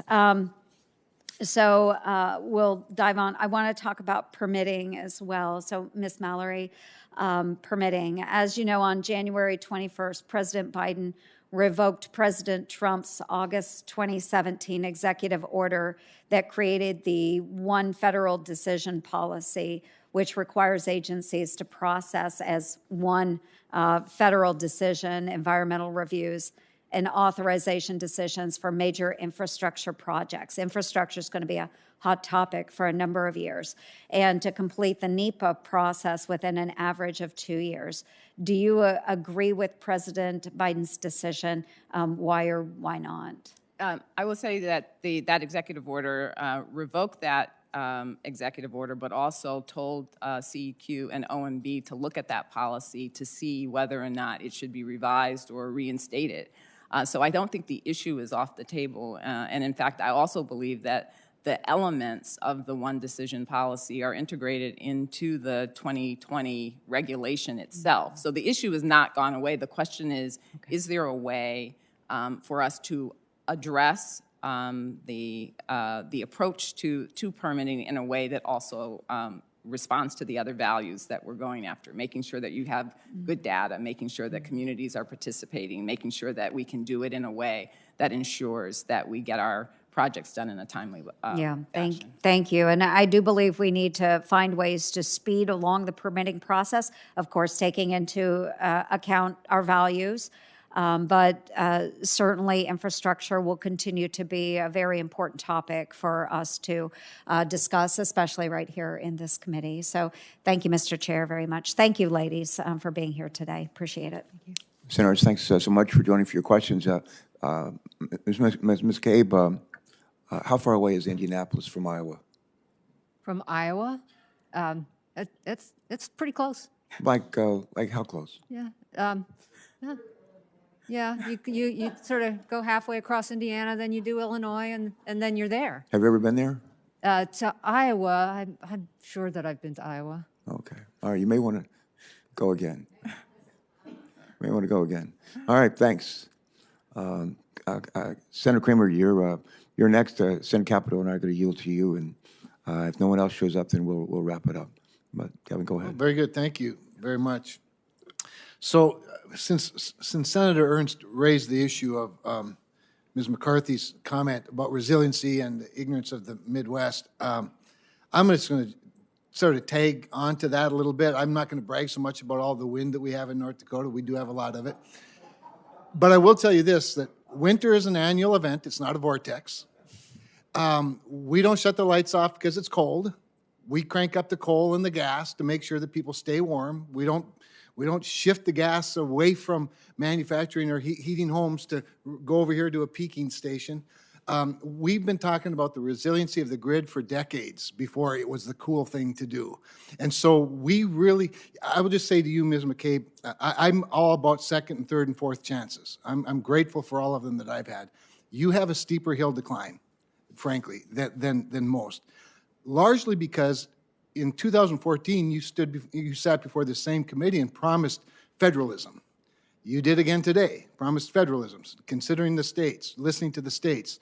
And yet, the Clean Power Plan proved to be one of the most overbearing big government impositions on states that ever, which is why 26 states successfully litigated it, including mine. And one of the biggest problems, and this is why you have a lot to answer for, frankly, with regard to what you called your proudest accomplishment.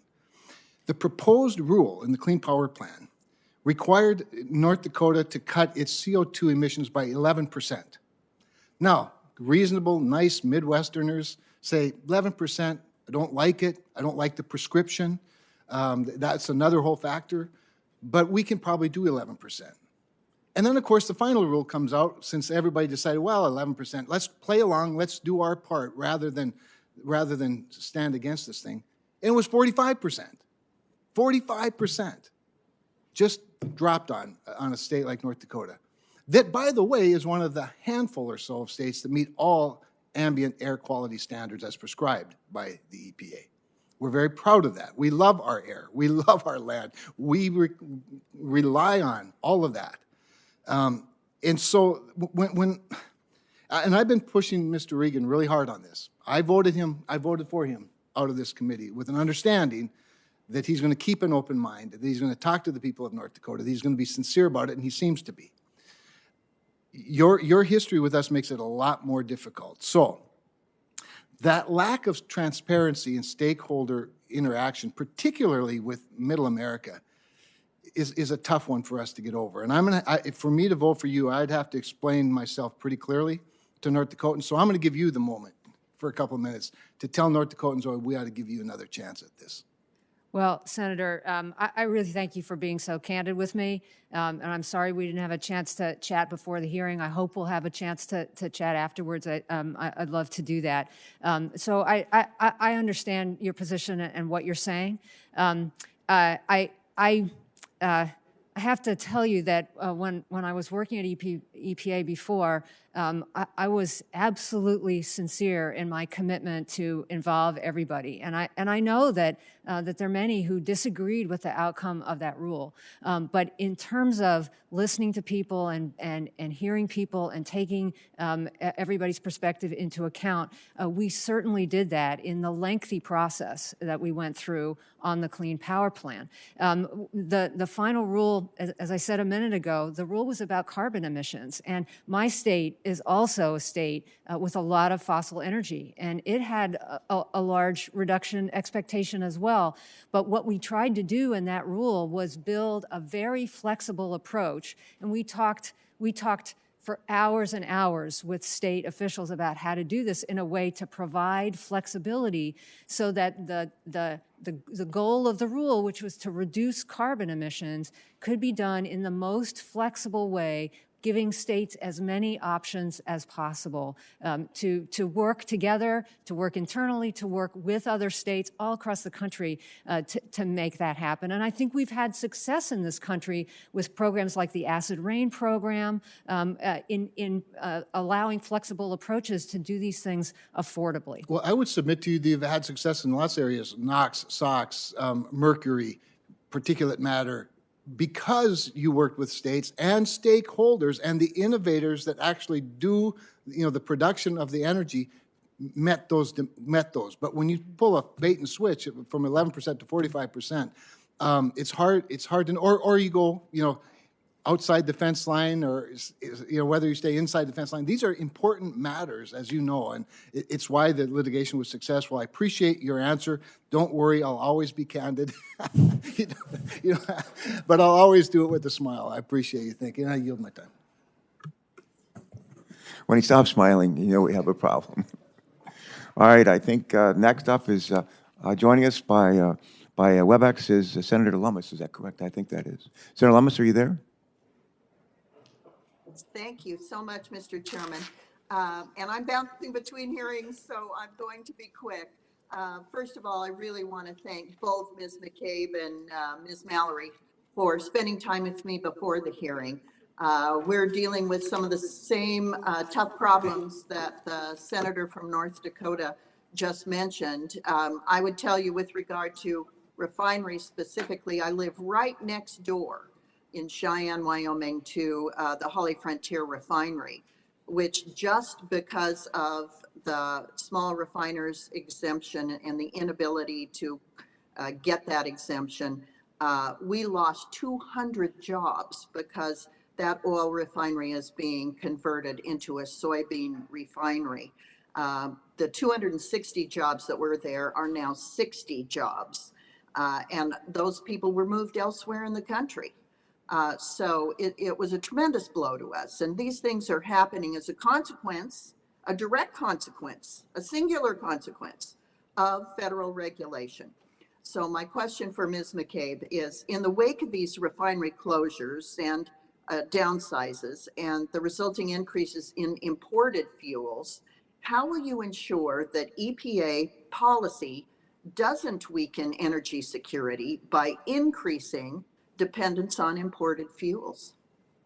Well, thank you, Senator.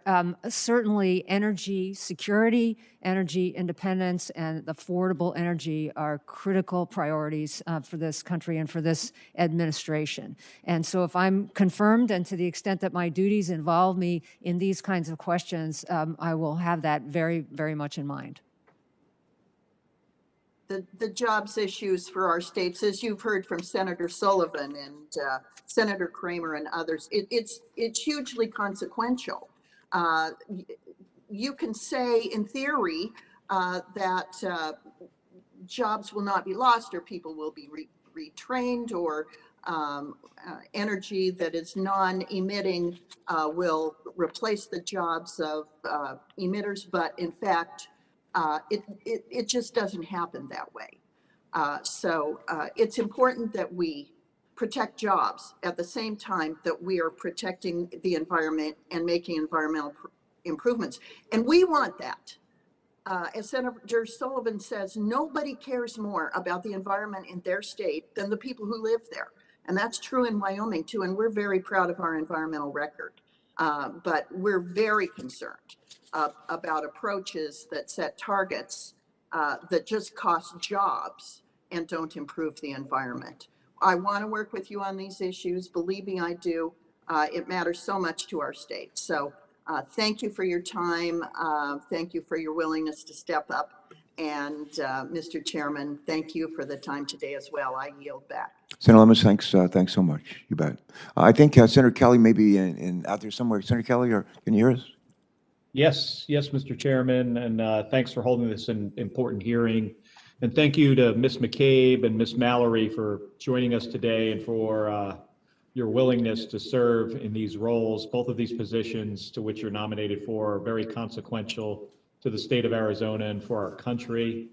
So let me just jump in with a question here, and I want to start with Ms. Mallory. So Ms. Mallory, the Council on Environmental Quality is essentially the compliance officer for every environmental impact statement issued by a federal agency under the NEPA process, the National Environmental Policy Act. Arizona is one of the top mining producers in the world.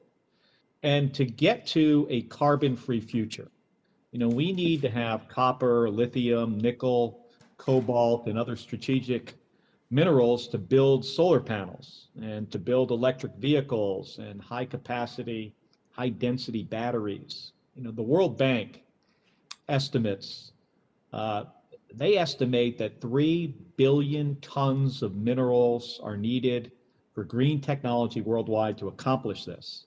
And I fully support the NEPA processes that are out there. But the average time it takes to permit a mine in the US is about 10 years, in part because of the lengthy and complex federal permitting and EIS review process. I mean, we need strong environmental reviews, but is there a way that you know of? Is there a way to increase the speed and accuracy of environmental impact statements for mines that produce critical minerals without compromising the integrity of NEPA? Thank you, Senator. As I was saying earlier, I think that in some ways that's the challenge that CEQ is facing right now for a number of activities. Infrastructure is the topic we were discussing before. I think the issue is, as you've emphasized, we need to make sure that we're not making changes to our process, a process that's been in place for over 50 years that undermine what the goal is. And in a time when the environmental impacts that we're facing from climate change and other things are so grave, we don't want to lose the value that the NEPA process can bring to our decision making, but we also need to figure out ways that will allow us to make these important decisions in a timely way. And so that is the charge, I believe, that is sort of central to the role that I would play at CEQ if confirmed. Well, thank you. And let me, I think I have a couple more minutes. So let me address the next question to Ms. McCabe here. And, Luke Air Force Base last week, it's in the West Valley of Phoenix, announced recently that recent tests of their drinking water near the base tested positive for high levels of dissolved PFAS, PFOA and PFOS in excess of the EPA's lifetime health advisory for drinking water. And that's prompted the Air Force and the Arizona Department of Environmental Quality to urge more than 1,600 homes, 1,600 of them, and neighboring businesses to avoid drinking tap water. And the Air Force has begun, as they should, distributing bottled water to affected Arizonans. PFAS contamination is not just an issue in the West Valley. To date, more than a dozen water systems across Arizona have found high levels of harmful PFAS chemicals. Yet, as you know, the EPA has not designated PFAS chemicals as hazardous substances. So if confirmed, what steps do you believe the EPA could take to help protect Arizona communities, especially those near our Air Force installations and airports, from PFAS contamination? Thank you, Senator. This is an issue that's affecting the entire country, and I know that areas around military bases often are really finding these contaminants in a way that is really concerning. My understanding, Senator, these areas are not my historical areas of expertise, but I know that there are a number of different approaches that are within the environmental statutes, the environmental authority of EPA, to be looking at this chemical. Steps are already being taken by this administration to move forward on those. And if I'm confirmed, and if Secretary Regan asks me to help work on these issues, I certainly will be working with your office, other members of Congress, and all stakeholders to move these issues forward in appropriate legal mechanisms to bring protection to the drinking water of this country. Well, thank you for that, and I look forward to working with you as well, Ms. McCabe. And Mr. Chairman, apologies for taking a little extra time here. No apology necessary. Thank you, Senator, also known as Captain Kelly. As it turns out, Senator Kelly, our ranking member and yours truly have a keen interest in PFAS, groundwater pollution, and both in West Virginia and in Delaware. There, I'm told, about 300 communities across the country where this is a real problem for families and all, and we're anxious to get going. All right, Senator Wicker was here. Here he is. Senator Wicker is here. Still here, Mr. Chairman. I would note Senator Kelly is a junior, brand new senator. Otherwise, he would not have felt he should apologize for taking an extra 25 seconds. That's probably the first and only time we'll hear that apology. Right. And I think he made a great point. There are minerals in his state of Arizona and all over the United States that are vital to manufacturing clean technology, and yet they've got to be mined.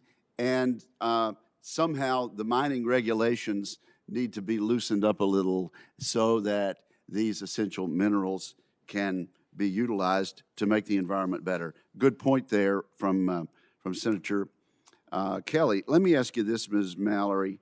Do you agree that wood is a cost-effective, energy-efficient, and sustainable solution for building construction?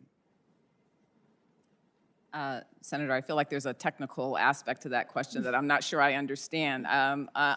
I believe that wood is an important ingredient. I don't know whether I would go so far as to say it's cost-effective and whatever the last words were. Okay, well, that's a bit telling right there. Let me just say that as compared, I believe that it is, and I believe most Americans do. Also, as compared to other building materials, wood products are derived from a renewable resource and are responsible for less air pollution and less water pollution.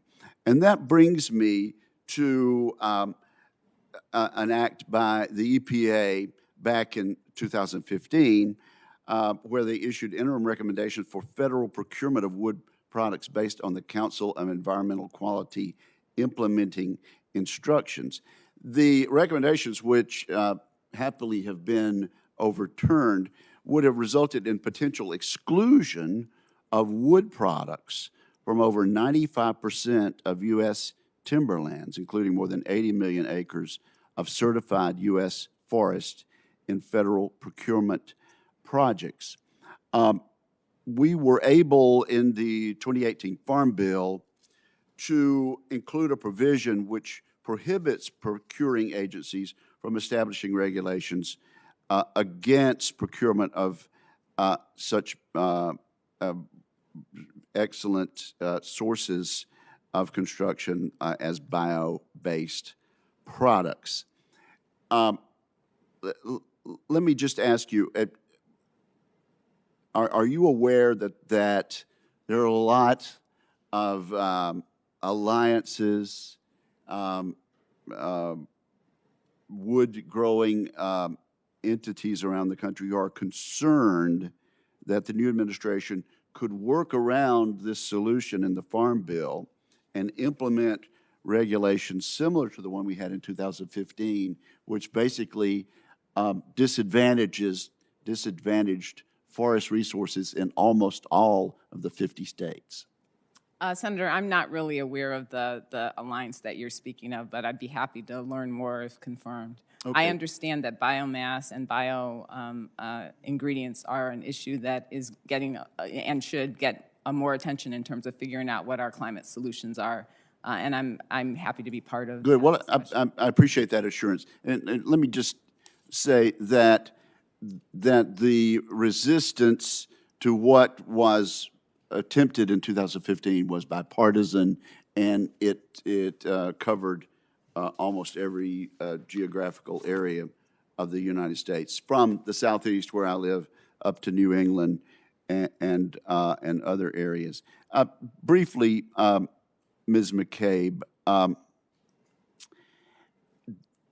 there was a feeling back in the Obama administration in developing the Clean Power Plan that there was a Washington, D.C. decision forced on the states, and we didn't have a practice of cooperative federalism then.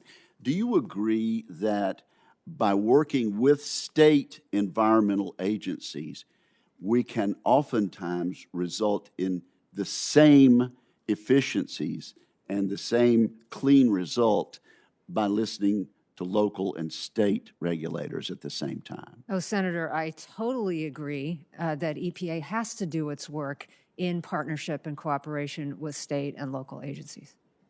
Well, thank you very much. And Mr. Chairman, I am delighted to yield back 20 full seconds. It's a record. All right, I thank Roger. Great of you to come. Thanks for those questions.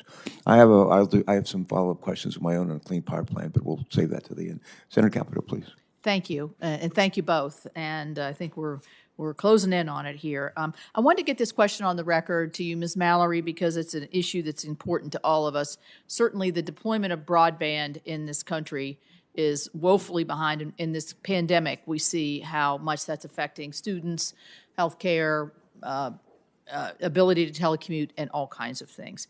So there is a working group at the FCC, the Broadband Deployment Advisory Committee, that is recommending that agencies finalize categorical exclusions that exempt broadband projects from the NEPA process. As a matter of fact, in 2010, the Obama administration CEQ noted that, quote, appropriate reliance on categorical exclusions provides a reasonable, proportionate, and effective analysis for many proposed actions, helping agencies reduce their paperwork. So we need to deploy this as quickly as possible. I guess what I'm asking you, would you look at this issue of categorical exclusions that I think, as we've pumped a lot of money into broadband deployment, but if we get it hung up into all kinds of permitting, we're going to end up elongating it and making those projects more expensive. So I'd just like to have your opinion on this, or at least some assurances that this is something you'll take. Thank you, Senator. Absolutely. If I'm confirmed, I would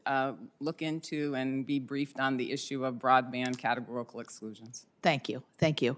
I want to talk about environmental justice, and I know that Ms. McCabe and I talked about it on our Zoom. I'm not sure that we did.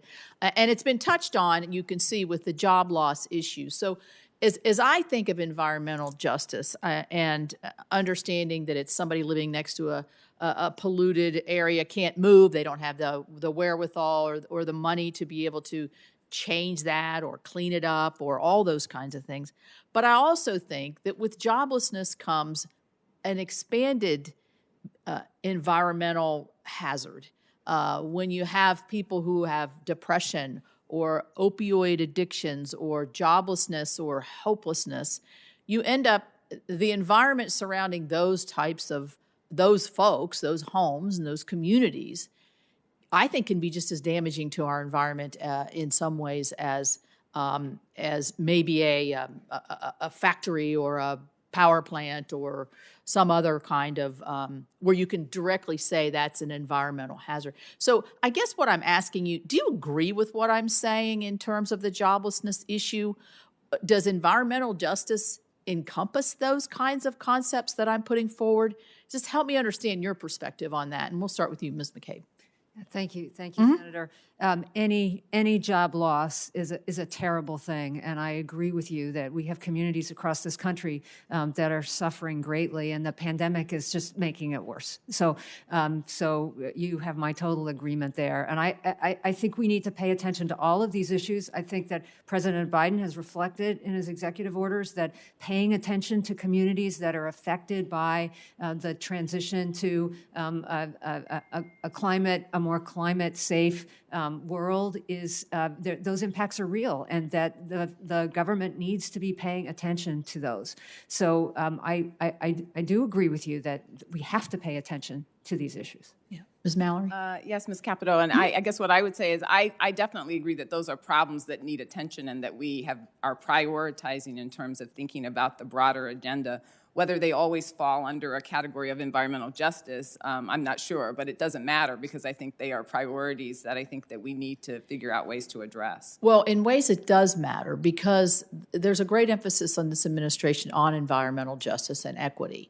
And that's a lot of the words that are used. As a matter of fact, this COVID bill has for some reason, some money in there for environmental justice. I don't agree with that being exactly COVID related, but that's a whole different topic. So I think it does matter because we're going to put a lot of resources into this, meaning federal dollars.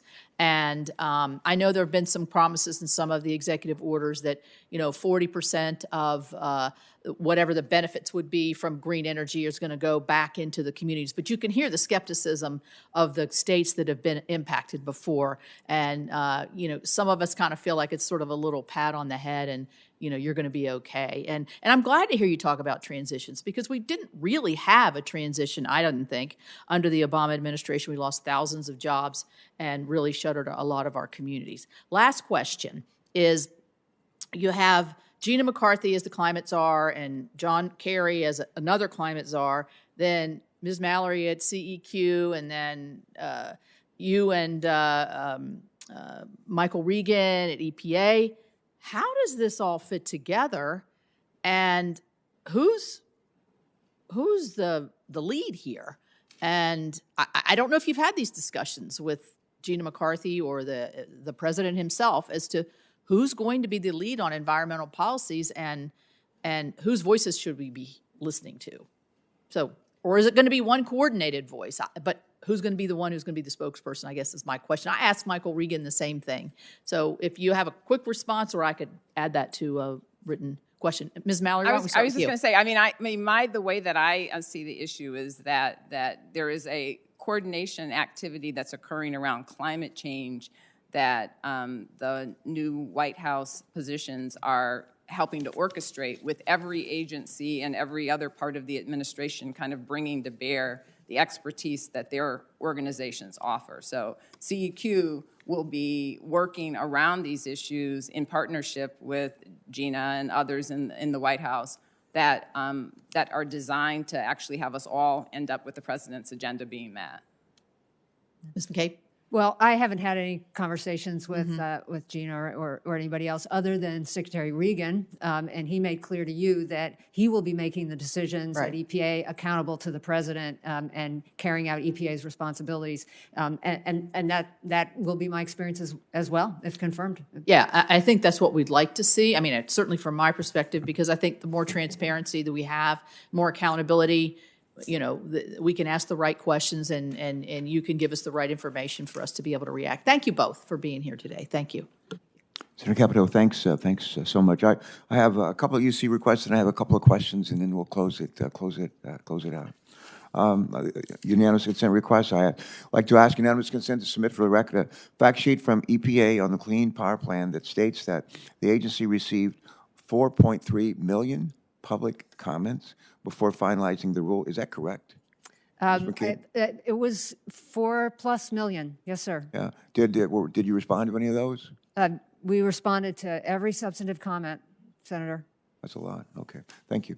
The second unanimous consent request would be to submit for the record a variety of other materials that include news articles, letters from stakeholders, reports, and other materials that relate to today's nominations hearing. Is there objection?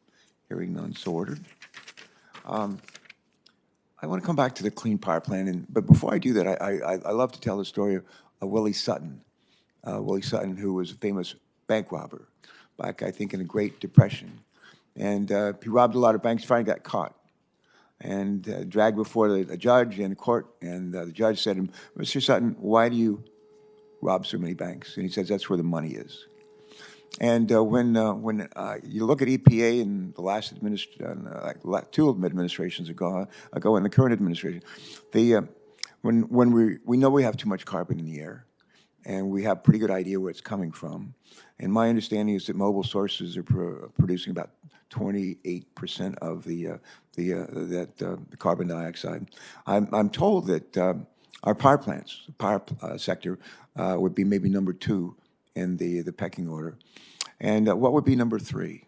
What would be number 3? As I recall, oil and gas development is well, if you look at the economy, you have mobile sources, power generation, and then kind of the rest of our economic activity, including commercial buildings and that sort of heating and that sort of thing. Yeah, there's been a negotiation going on in terms of mobile sources, as you know, between the auto industry and a bunch of states, including California, including Delaware, to phase down, ratchet down CO2 emissions, greenhouse gas emissions from our mobile sources. And I think there's some encouraging developments there, as you know, and our friends at GM have announced that they're going to stop producing gas and diesel-powered vehicles in 2035. Ford, I think, has said it's 2030, a date for stopping the development of similar kinds of vehicles. I don't know if that was in Europe or the U.S., but it's significant in any event. The Clean Power Plan, I know that there was a stay by the Supreme Court several years ago, but my understanding, despite that stay, the power industry, the utility industry writ large, has actually met and maybe even exceeded the reductions that were called for in a Clean Power Plan. Is that correct? That's my understanding, Senator, and it doesn't surprise me. It doesn't surprise people because the EPA rules, as dictated by the Clean Air Act, are supposed to focus on where the industry is going and look at the technologies and the innovations and the practices that are already out there in the industry and project those forward. And so we fully expected the power sector to move forward in ways that reduce emissions, and indeed they have, even though the Clean Power Plan never went into effect. All right, thank you. If I can, Ms. Mallory, a question for you. This is with respect to environmental impact studies under NEPA. Are you concerned that the changes, some of the changes that are envisioned to how we analyze federal action will undermine our nation's ability to address these and other major challenges? Are you concerned that some of the changes that we've talked about earlier to how we analyze federal actions will undermine our nation's ability to address these and other major challenges? Thank you, Senator, for that question. I mean, that is an issue that I'm very interested, if confirmed, in getting to talk to the experts at CEQ and the NEPA staff about their sense of how the rules are being implemented and the impacts that the rules are having right now. From the outside, looking at what the rules did and the way they were structured, I definitely had concerns about them being set up in a way that would impact the ability to get the information that's necessary for the agencies to make a decision. Okay, thanks. And Ms. McCabe, maybe one or two final questions. What lessons, if any, can we draw from EPA's experience under the previous administration to improve agency safeguards that protect scientific research and the publication of scientific findings? Yes, Senator. Good science done in an open and transparent way with respect for the scientific process and the scientists is absolutely essential to good policy. And I think that many have been concerned at some of the things that happened during the prior administration about the treatment of scientists and the use of science in agency decision-making processes. So I think we've already seen the Biden administration make clear that science will be the foundation of policy going forward, and I know that's the commitment of Secretary Regan, and if confirmed, it will be mine as well. All right, good. A follow-up question to that, would you commit to working with this committee in fixing scientific integrity at EPA, either by administrative or by rule or by legislation, to ensure that abuses of the scientific process cannot happen again? Senator, if confirmed, I would be more than happy to work with this committee and any other members on any issues related to making sure that scientific integrity is protected. Yeah. My last question have you ever heard the name Thomas Dolby? Thomas Dolby? Mm-hmm. I don't think so. Have you ever heard the term one-hit wonder? Yes. He was a one-hit wonder. Okay. And whenever we talk about science, I think of him because his one hit was "She Blinded Me with Science," and we don't want to be blinded by science. We want to be guided by science. We want to be guided by science as we go forward. If there are not many more questions, anybody out there in the webland want to ask a question? No? All right. Let me just say a real thanks to our witnesses today for joining us. Thank you for your life's work in the past, for your willingness to sign on for another tour, and we'll see how things go forward. And I wish you luck. We hope personally that we're able to move your nominations and to work with our Republican colleagues in that regard. I want to say if there are no more questions, I have one more unanimous consent request, Senator Capito, that senators are able to submit materials for the hearing record, which will remain open for 2 weeks until the close of business on Wednesday, March 17th. Senators may submit follow-up written records for written questions. Pardon?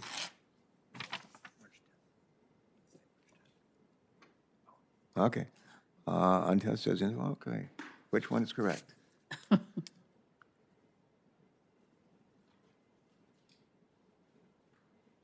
one is correct. Good. Thank you.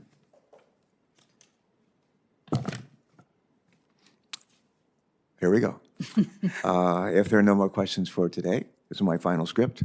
Members may submit follow-up written questions for the record. We call this QFRs by 4 p.m. on Wednesday, March the 10th. The nominees should respond to those questions by 10 a.m. on Wednesday, March 17th. So we're looking for your responses by 10 a.m. on Wednesday, March 17th. And anything else? No, just thank you both very much. Thank your loyal supporters back there. I know how that sometimes it's harder on them than you. Absolutely. Again, to your spouses, thank you. Robert Dole, Senator Biden, Vice President Biden, recently visited Robert Dole, Bob Dole, great hero, great senator from Kansas, and who sat in one of these hearing rooms in this building many years ago when his wife had been nominated, I think by George W. Bush, to be a cabinet secretary. And her husband introduced her at the hearing to his colleagues. And that Robert Dole, who has a wicked sense of humor, said at the hearing, you may recall, he said, "I regret that I have but one wife to serve for my country." And so to your spouses, thank you for your willingness to share your spouses and your loved ones. And we thank you for being with us today. God bless. Thanks so much. And with that, this hearing is closed.